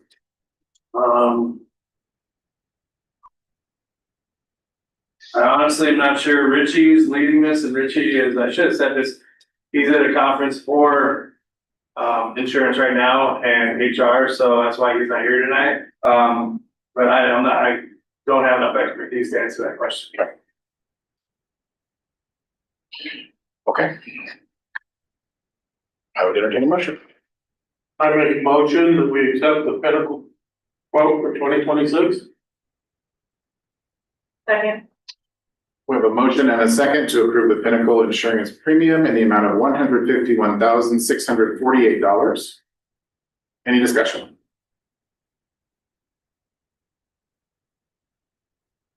Seeing none, roll call. Mrs. Ayala, Aye. Mr. Bickle, Aye. Mr. Coleman's, Aye. Mr. Salzbrunner. Aye. Item E, Infinite Campus Renewal, Dr. K. So let me go back to your question. Mr. Romero's watching it from experience bond will go down next year. Okay. Excellent. Hey, Richie. Mr. Romero. Richie. All right, Infinite Campus, sorry. I recommend approval of the annual renewal of Infinite Campus, which is our student database, used by the district, an amount of $31,145.70. We use Infinite Campus for pretty much everything we do. We, store all of our student data, not just now, but we have students in the past that are in there, all of our transcripts, attendance. That is, you know, and that's, something we've been using for quite a while. And Infinite Campus is one of the best that are out there. I had a question. One of the principals walked out. I didn't, you might be able to answer. Does our whole district use Infinite Campus? Yes. Okay, good, because when I left, it didn't. And that was some of the problem. Transferring grades and stuff, because the primary, of course, Julie walked out just when I was gonna ask, was on trimesters at the time I left. And so the grades didn't, how do you, not equate, but it didn't roll correctly in there. And so if everybody's on Infinite Campus, that's awesome, because it handles your reports and everything. Yeah, it's great, so. I'd like to make a motion. Okay, yeah, I make a motion that we accept the Infinite Campus renewal. Second. A motion and a second to approve the 26-27 Infinite Campus renewal in the amount of $31,145.70. Any discussion? Like you're saying, because I remember when I was just at like the high school. I really don't like it. It really glitches out my phone. It comes on and off. I always have to call Mark to fix it. So is that, I mean, you're talking about the automated stuff. And no, the whole thing. Well, I'll tell you from Southern and other districts, I wish Infinite Campus was just, all the reports are right there.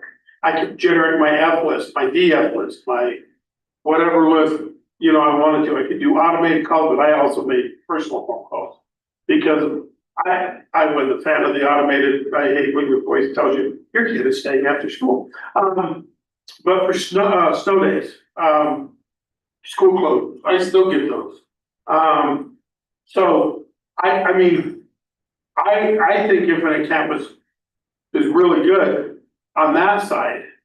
But as a teacher, with all the grading stuff, I really liked that. I mean, you get some programs that do one, some programs that do another. And I've never shopped around for this.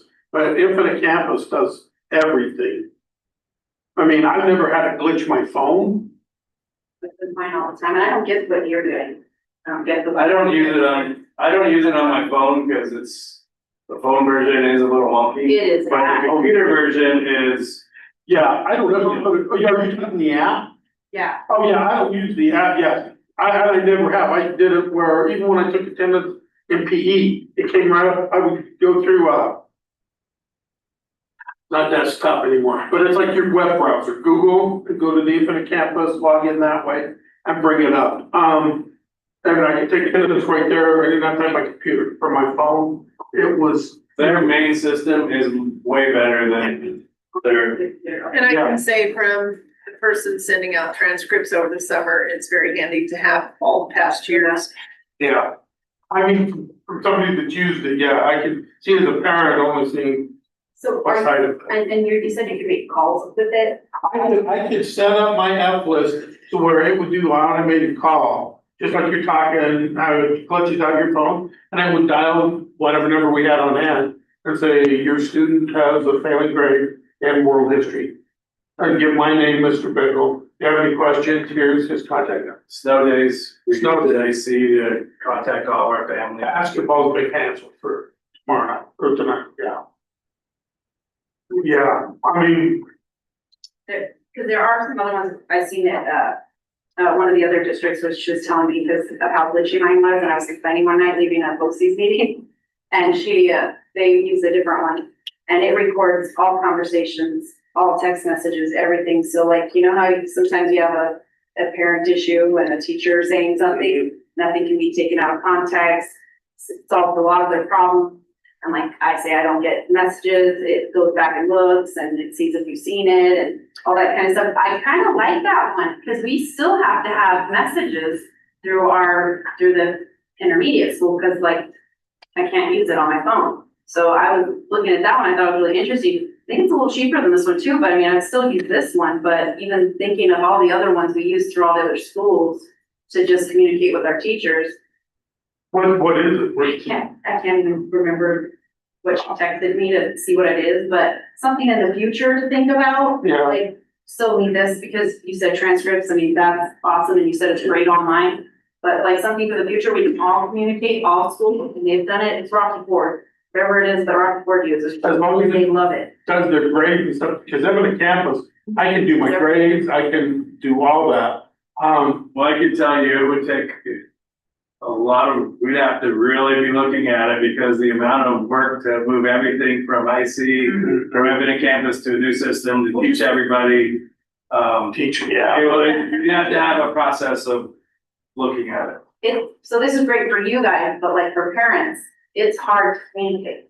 So this is from like a parent perspective, I'm just saying like, it is like, I have one for Violet, I have one for Ann, and then I have the other two kids. I had somebody in the high school, and I had, but we did have it in campus through all the schools when I had the young one too. But originally it was just high school. But yeah, so it's rough, and I have it on my phone right now, but yeah, it's not fun. I've never used the app, and like I said, I only use but you know what I'm And talking we about. use like Class Dojo, and like, there's like a whole bunch of different ones that we use.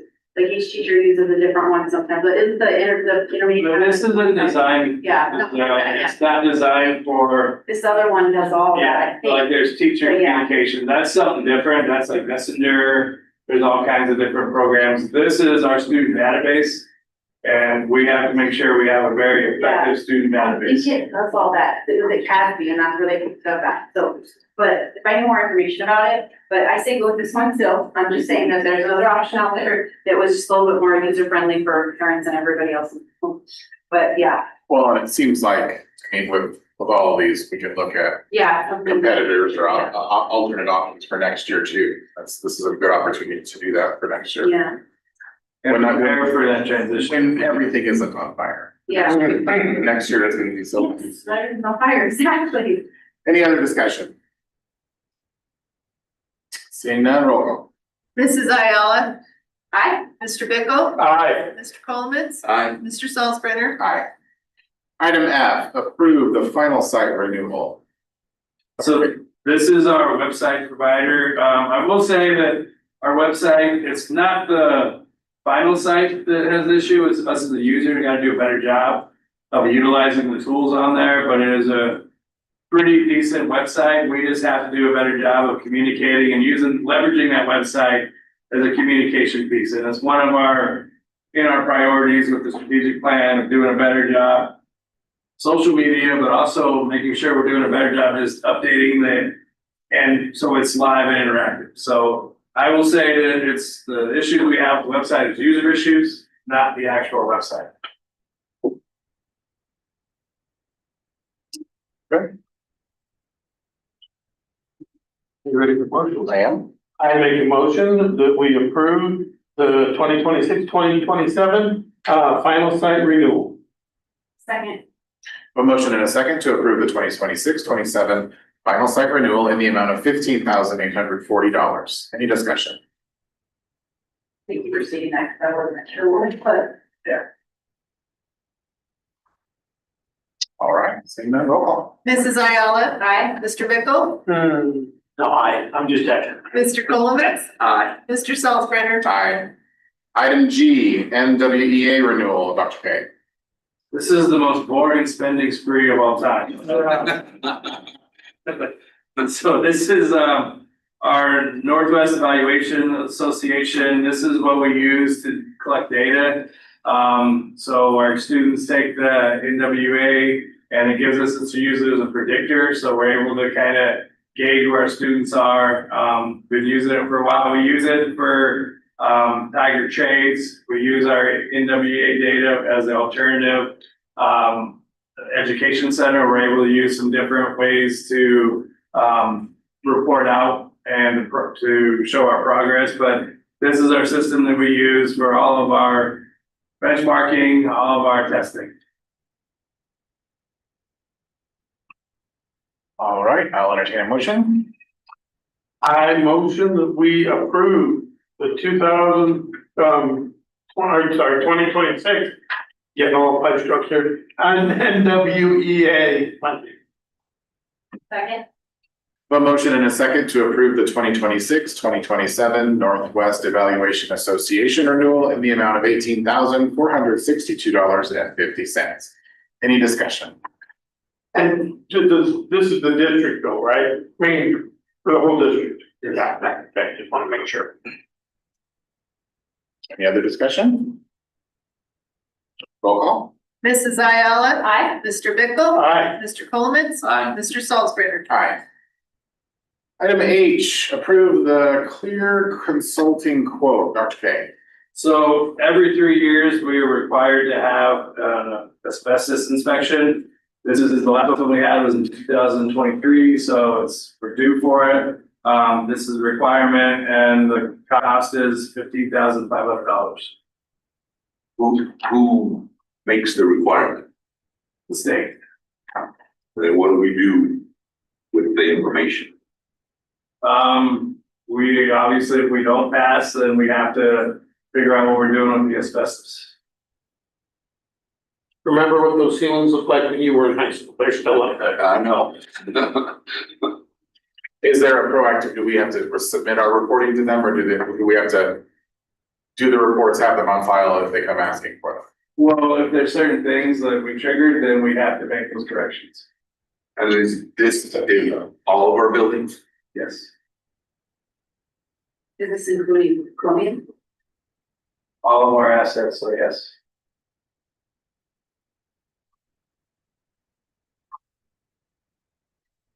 I would entertain a motion.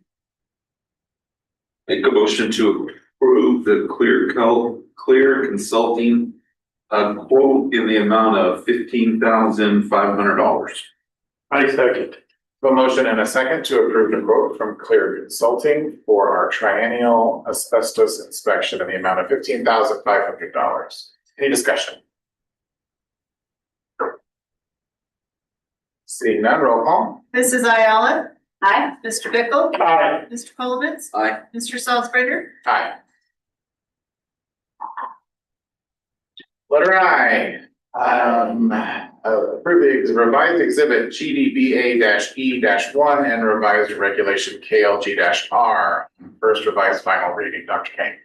So this is we're cleaning up job titles and salary scales that were kind of all over the map, and some of them we couldn't figure out, when people got moved from one job to the other. So this is clean up and actually create, salary schedule for a central office administrator, maintenance secretary, high school bookkeeper, so that it's consistent and their actual, what they're getting paid is reflected in a salary schedule.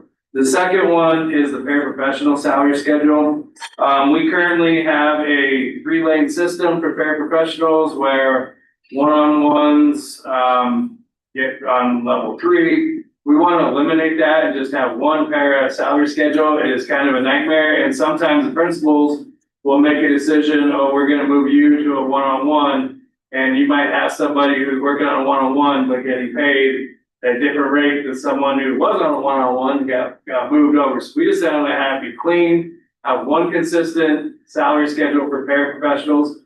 And moving forward, most of our paraprofessionals will be one-on-ones. We're not going to have that excess. So we just wanted to have a clean, it's so much easier for accounting, create a contract. So we want to make sure we're clean. And we are moving everybody. We chose the 3rd lane instead of the 1st lane just to make sure it's consistent, that we're doing what's right for our employees. So they're starting off on the highest of the 3 scales. And we're eliminating scale 1, scale 2, which were less, and this will really help us out, just being able to maintain, because right now, Jill, Richie, and everybody in the department is losing their minds over just that we have ridiculous amounts of salary schedule. We're trying to clean it up.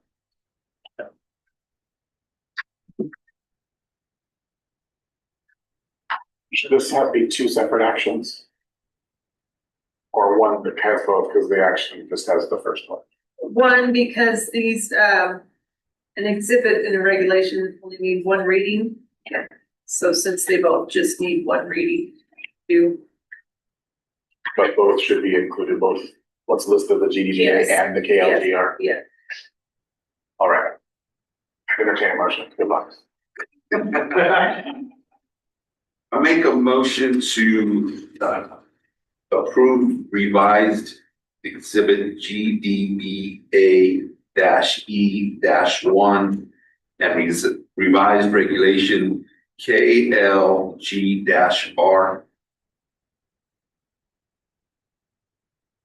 Second.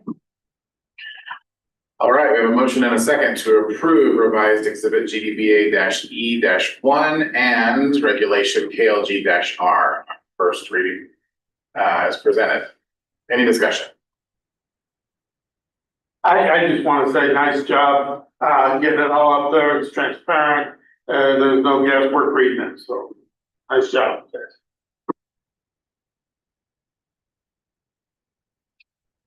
Roll call. Mrs. Ayala. Aye. Mr. Bickle. Aye. Mr. Coleman. Aye. Mr. Salzburger. Aye. Item J, primary school parking lot repair, Dr. King. So I recommend approval of the quote from TLM Construction in the amount of $29,860 for the primary school parking lot repair. I believe when we did the tour, you guys saw, we have cracks in that parking lot that they're size of a foot. So we want to make sure it's a safety thing. We want to get that fixed, and we will be able to have this, the work will be done before school year starts.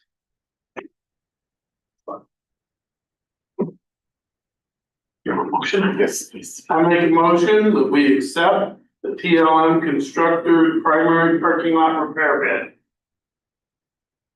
Second. A motion and a second to approve the primary school parking lot repair bid from TLM Constructors in the amount of $29,860. Any discussion? And just, I guess, I didn't see in this, is there a I don't know, a guarantee or how long a warranty or something? Or is it, There is, but like I if it don't, starts to crack again, there is a warranty. I don't remember what the details about it. but there's, Yes. okay. Well, and that would be, Ricky would be the one kind of overseeing that, right? Right. Okay. Also, they're gonna repair that sidewalk that the the part where. Oh, yes. That's kind of right here, that there's that extra 2,000, is that right? Yes, there's a sidewalk that was broken and we just threw dirt on it for now. I mean, we're gonna go in and actually fix that sidewalk. That thing was cracked.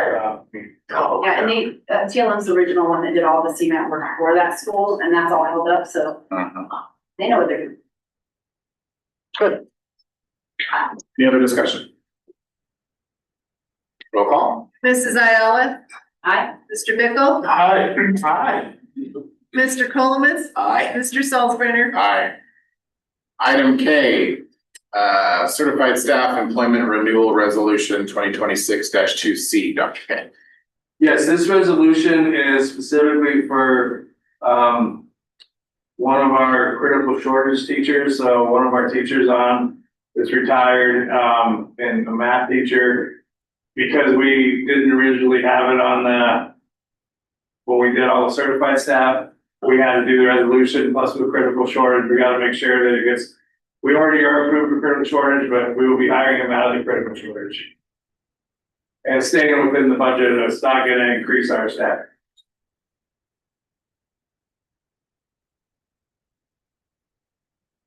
I make a motion that we accept resolution 2026-2C, the critical shortage staff. Second. A motion and a second to approve the certified staff employment resolution 2026-2C as presented. Any discussion? Seeing none, roll call. Mrs. Ayala, Aye. Mr. Bickle, Aye. Mr. Colomans, Aye. Mr. Salzburner. Aye. Item L, the YOIT LLC, Information Technology Services. Dr. King. Yes, so I'm actually going to bring up a very patient guest. Austin Brunson will come up, Austin. He has been our partner with our cameras and security for how many years? 2017. 17. So we will be moving, we're asking to outsource his company for our technology. Real quick, and I'll open up for questions for Austin, but we were not going to get our insurance premium. It was going to be a lot higher because we didn't have a lot of the things done we needed to have done that's required.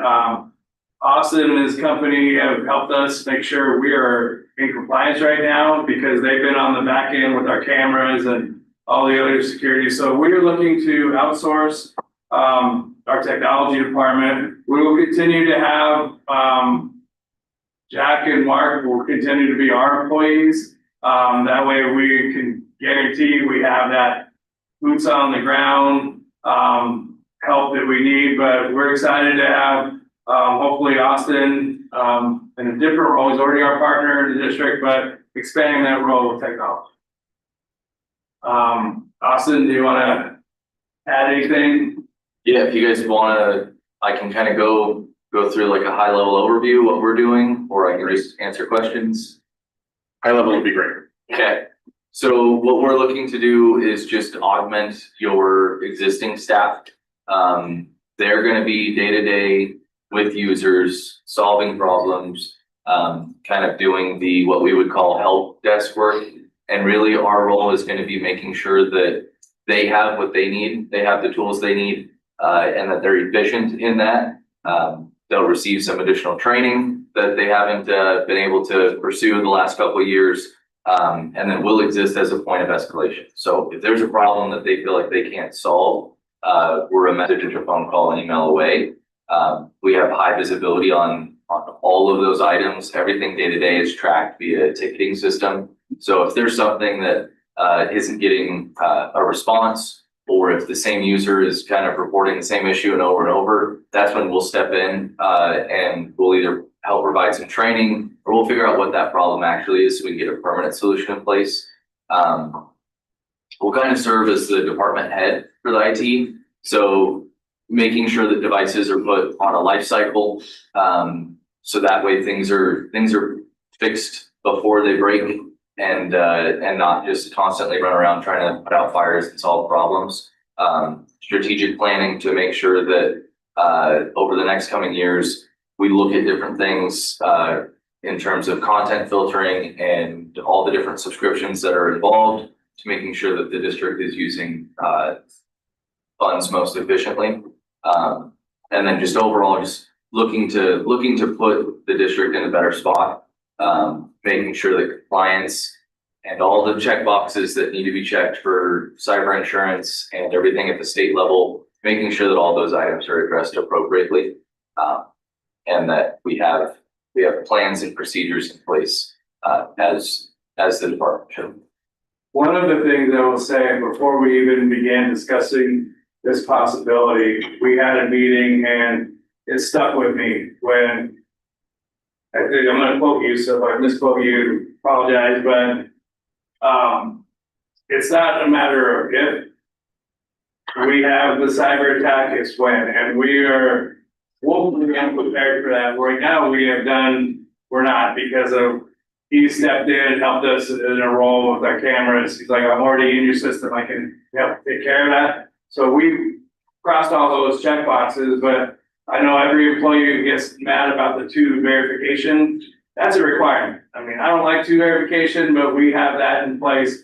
But right now, our system is in real danger. We didn't have backups. We weren't backing up any files. I mean, it was really a mess, and we're looking forward to have a partner who, we didn't have inventory for a lot of our equipment, computers, we didn't have life cycles, so we want to clear all that up. And I believe this is a good partnership.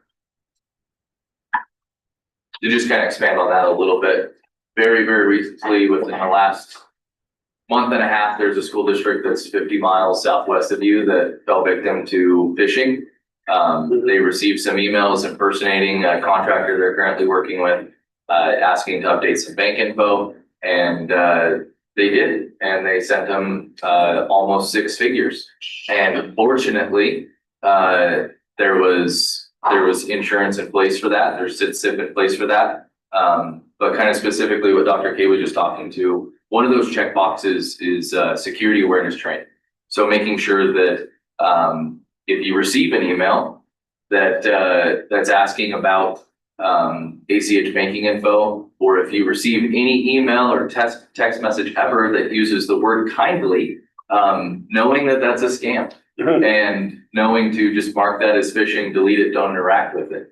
That's the checkbox that ultimately you guys were missing in order to meet a deadline of June 30th. So we rolled out just our training platform that we utilize for that, got the staff members trained, and then that took your guys' cyber coverage, I believe, from $100,000 to $1 million coverage, and reduced your premiums just for having that in place. We haven't sent a bill for that. We haven't sent a bill for the backups that we've been running. We haven't sent a bill for the 150, 180 hours that we've spent working with the existing department to kind of help get the school district closed out for the end of the year and things like that. We've done that simply just because we believe that we're already kind of partners and have a really good relationship.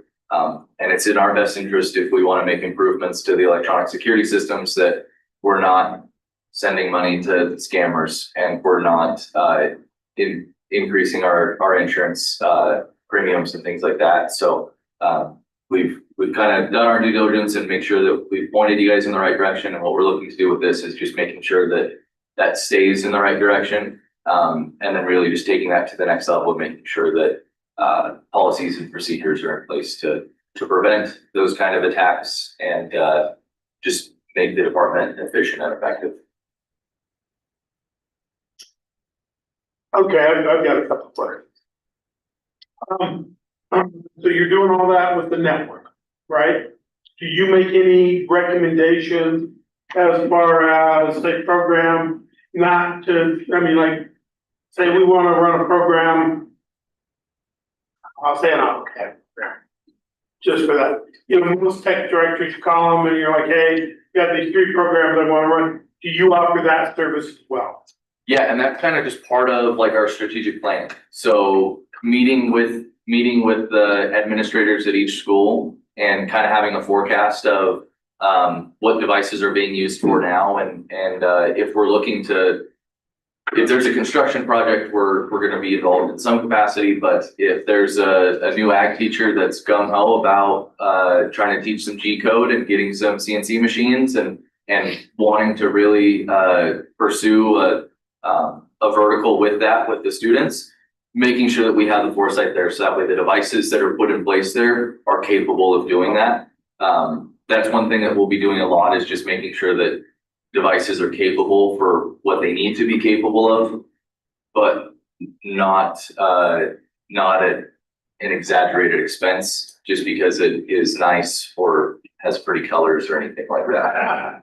Yeah, my thing is, okay, so you're more of a consultant type of deal, and like, if I said, hey, I wanted to, I'm just throwing this out, I want to do, I want to buy 4 3D printers and run a 3D printer class, what software do you recommend? And the DavStar security system. Yeah. And we can run it, you offer it. Yeah, we're gonna walk side by side through that whole process, meeting with vendors for making sure that what you're looking for out of in that example, a 3D printer and the software that comes along with it is meets your needs, and kind of also make sure that if you're not in that role next year, that it's not a subscription we're locked into. It's not something that is only and it's something only you can use. And once we get through that, and making sure that we work with we'll be involved with anything infrastructure, and making sure that Mark and Jack are part of that process to get something like that. And that it works with our software and it works on our, yeah. Yes, sir. And it's really important that we do a better job of approval, because if not, we could have like principals could say, I'm gonna buy all these computers and they don't match, and they don't match our system, and it becomes more expensive to maintain and provide services. So having that consistency too, but that doesn't mean if the teacher doesn't say, hey, there's a use for this, we'll look at it and find the best solution. Yeah, no, I mean, yeah, that was a great answer, because, sometimes you're not dealing with the most tech savvy people. And they don't know it doesn't work with, they just think the internet is a switch they click on.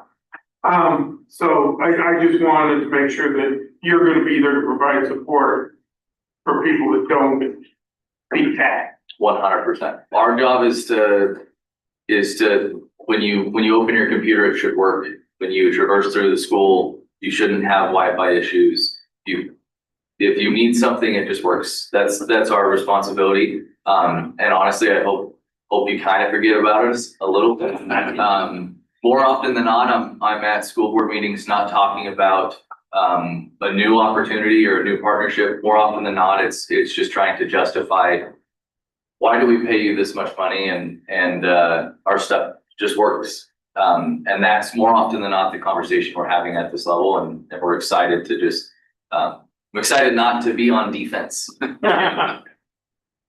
are we. Yeah, I mean, I don't think you answered my question, so It's YOIT. YOIT, yeah. I said that, then I was like, oh. Oh, friends, it's from Wyoming. Where at Wyoming are you based? Cheyenne. Oh, Cheyenne, okay. Yeah. I've got family out there. Yeah, cool. And you do currently work with other school districts?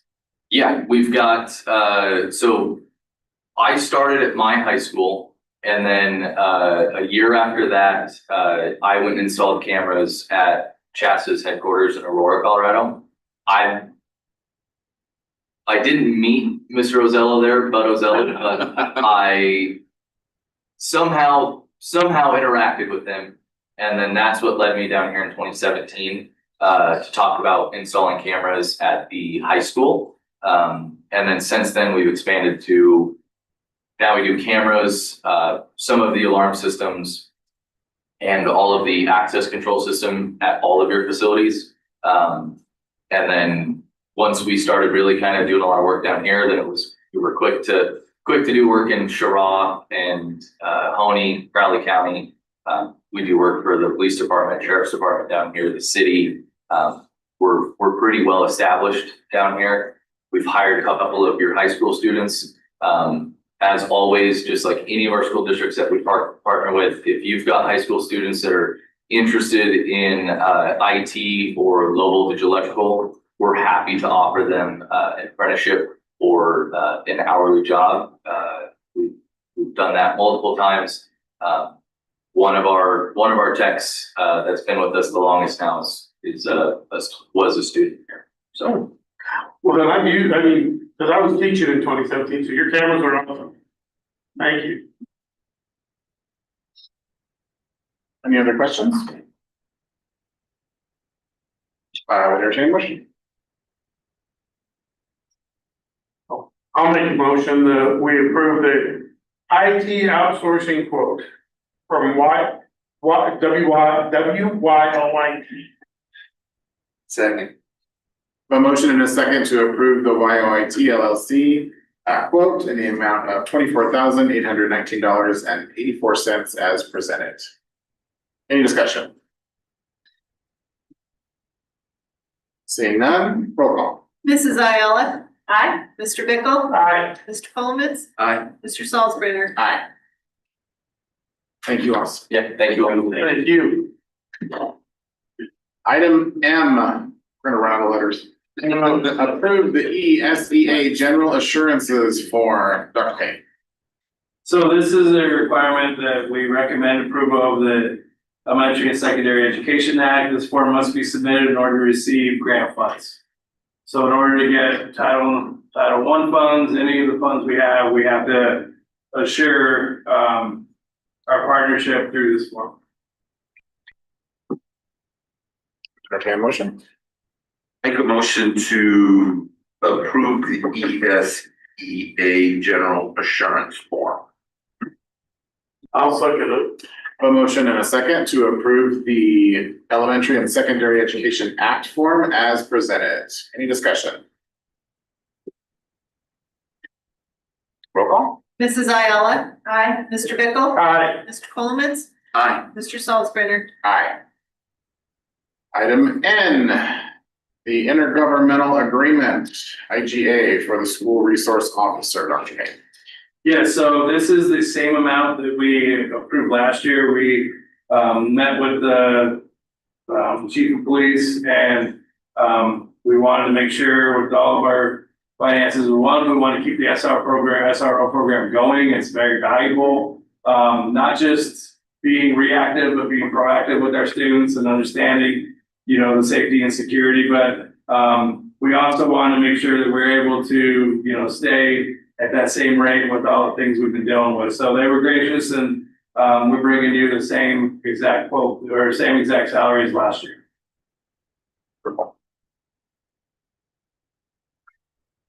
Entertain a motion.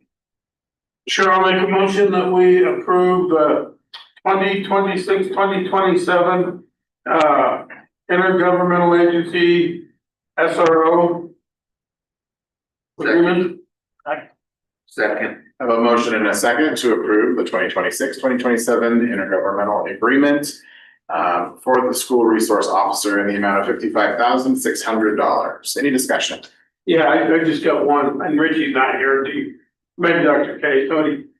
When I was up there, we had one SRO, and it made it awesome to deal with, because one guy or one gal knew the kid. When I subbed, they had 3 different SROs up there. Are we gonna have one SRO that gets to know the teachers and the kids, or is it gonna be a rotation? We have one, and we currently have one. The 3 were coming in and just kind of the chief has asked them to come to the schools. So they would come and sit at lunch with the kids, but we really had the one SRO. Well, at the desk, when I subbed, sometimes you'd walk in and it was a guy with a dog. 2 days later, you'd walk in and it's a woman with the body cam. And so it's like, yeah, we take turns. And I always thought that was messy because you got 2 different people you're dealing with. And one was like, I understand, one was like, well, this is how we do it. So I just wanted to be having, you'll have one. Okay. That's my only concern. Any other discussion? Roll call. Mrs. Ayala. Aye. Mr. Bickle. Aye. Mr. Coleman. Aye. Mr. Salzburger. Aye. Item O. Common Lit School Essentials Curriculum, Dr. K. Yes, so this is the curriculum that we utilize for our sixth graders this year for language arts. Through the recommendation of TNTP, we are going to expand it to grade 6 through 9. We are going to do a full-blown curriculum investigation in the future, but we wanted to, for now, we wanted to have some consistency for those sixth graders going into middle school. So we are going to have this common lit essentials from grade 6 through 9. And, you know, I like to take our time, but this is like, we felt we needed to do this now. It's little cost. We could always adjust moving forward, but we wanted to have a solid curriculum in place for our junior high students and our freshmen. So so this will take care of all 6 through 9, and it'll have the vertical alignment. So a sixth grader going into the junior high, have the same consistency. It's not like I have this one language arts program, next year I switch, and the kids are just all over the place. And we really like this program, the partnership with TNTP. We feel like this is a good move for now to really provide some stability in that junior high. How does it align with 10 through 12 and the below? So it aligns below, but we're gonna look when we do the curriculum adoptions going further, we'll make sure it's aligned, but we know it's aligned going up. And then we wanted to take care of this now and then create alignment with 10 through 12. But we really looking at our scores, where we're at, we felt we had to put something in place. Does that answer your question? Yeah. Okay.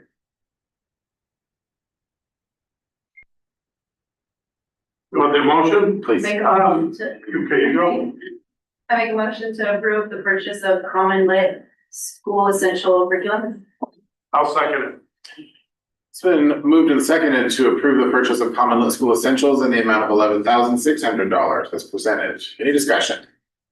Just, Brady, you've looked at this then, right? And Claudia, you guys currently use, right?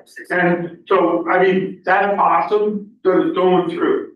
As a former teacher, I would like to see us pursue that, like you said, going up to the, 10 through 12. And in all states, because, yeah, so many times we jump. Or, this district's been famous for the shiny star over there, and then we'll go to the shiny star over there. So we've got 2 administrators, and Jared, you're in all this too. That's awesome. I would encourage with this adoption, and if you guys really like it, then yeah, looking forward next year to aligning that 10 through 12 and pushing that through, because, we really do need something in place for everybody. I mean, with that, so yeah. Well, one of our priorities of the strategic plan was to have consistent curriculum. Yeah. And have curriculum that's standards based, that's what the state's asking us to teach. There's a fancy education word, but it's curriculum. And that is one of our priorities, that we have quality curriculum and all kids can access that. Right. Well, I like that the 2 administrators that have used it are here. I mean, when I was here, we didn't have Jared, the academic guy, kind of. But it's not just something that's being pushed through because Miss So-and-so liked it in this room. And she's got good test scores. So I like the fact that you guys have talked on it. You're on board with it. To me, that's awesome. As long as we stay with it. And this is something we've talked about even at our accountability district meetings as parents too, is that we wanted this to flow. We want from the primary to the intermediate to the high school, junior, senior high school to flow. So we have a curriculum that there are no like bumps in the road, because we did notice in 3rd grade as soon as they got here, it was like they were, and then we fixed that. It's the flow that we're wanting to just continue up to high school. Yeah. We're one team. We have to act like one team. Well, and I'm glad that it's a good start, and 2 administrators say we need to overlap in that. Because, for so long it's been, this is the intermediate test. This is what we're instead of, this is our broad overarching. And I do want to add, we don't leave out George back there. They're gonna be using it at Tiger Trade. See, I forget you got 7th graders, because it used to be just 9 through, so yeah, forget, yeah.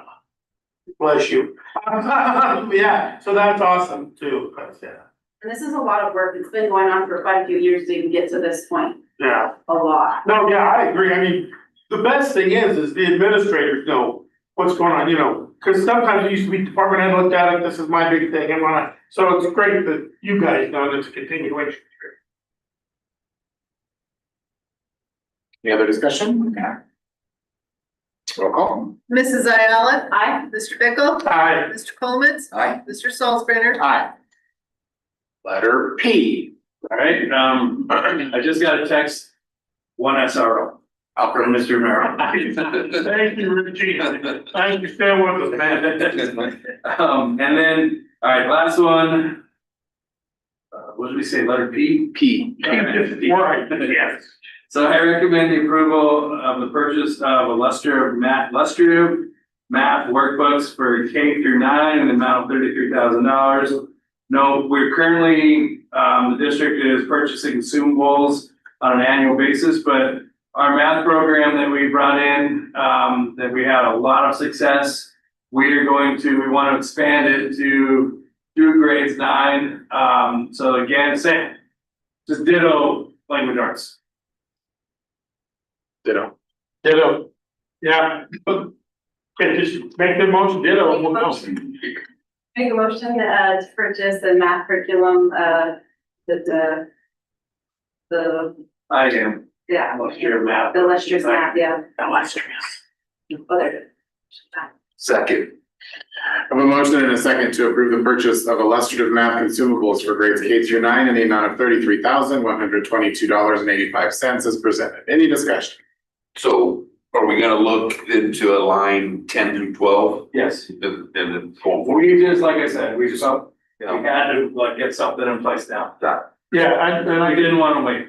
I think that's what's important, and as long as you guys are going with this more aligning, that's awesome. I remember the year we bought stuff and they wouldn't let us buy the consumables. It's like, holy crap, so, you guys are the experts, you guys are thumbs up with it, I'm like, yeah, let's do it, yeah. On your note that the district is purchasing consumables annually, is it a note so that we know that that's gonna continue, or Yes. can you purchase multiple years if you decide you like it and get a price break, or is that not the point of it? Well, you still have to get the consumables every year. Workbooks, The workbooks. Those change. Yeah. and like I It's just said, writing. I'm glad that you guys are doing that, because when we bought it, then they're like, now make copies on the copy machine. And then they're like, you're making too many copies. And 6 of one, half dozen of the other. So, I mean, as long as it's something you guys both say we're going, I mean, me personally, I will always approve this. Well, and the last thing is, in this is training too. It's in the quote, we're gonna take advantage of that to make sure, just like we did for elementary teachers last year, that we are trained to use it effectively, and provide the support our teachers need. Any other discussion? Roll call. Mrs. Ayala. Aye. Mr. Bickle. Aye. Mr. Coleman. Aye. Mr. Salzbanner. Aye.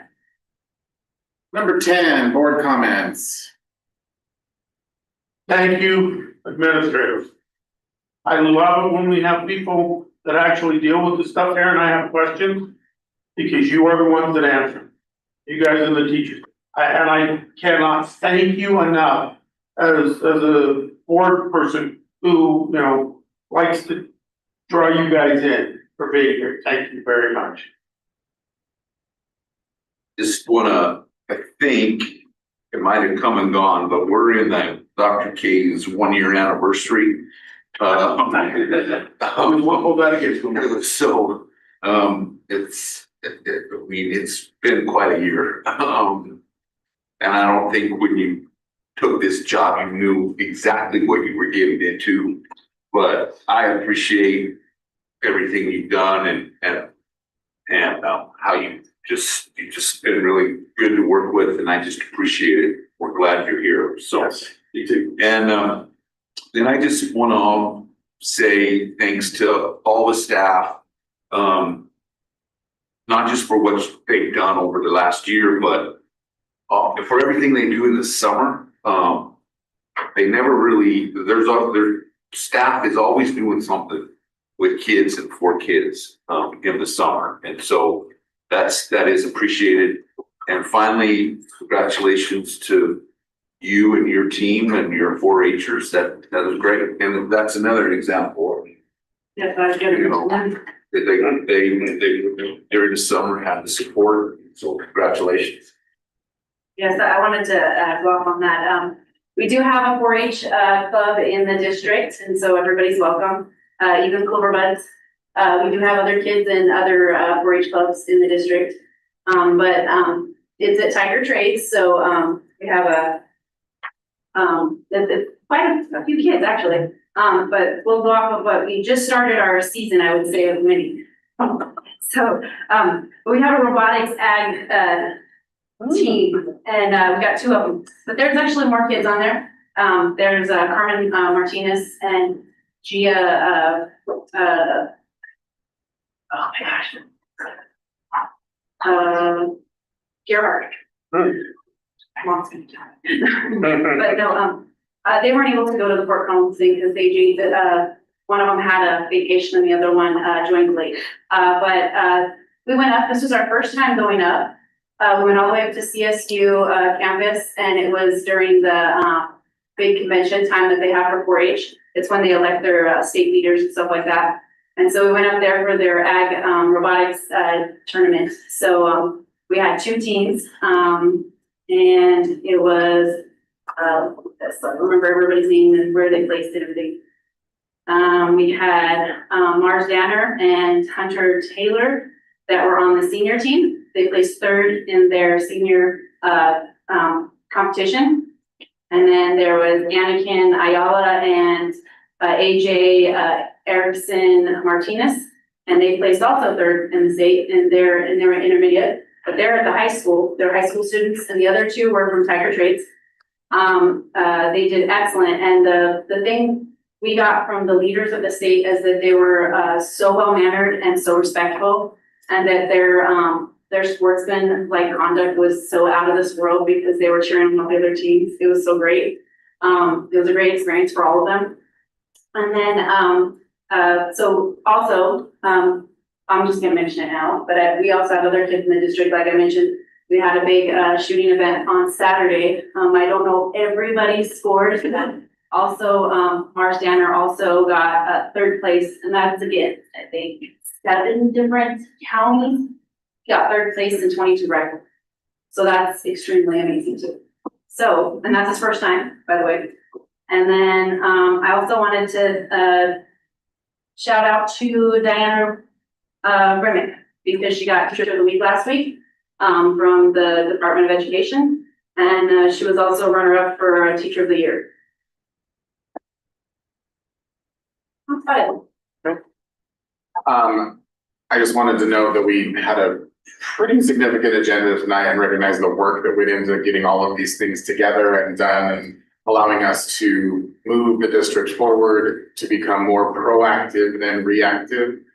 Steps in that direction have been long overdue, and I'm glad that this is happening. So really pleased with the progress we're making, and just a big thank you to central office staff who made all of this stuff happen, to the rest of the staff for sticking with us and moving the district forward into the coming school year, and looking forward to that and working toward that gold standard.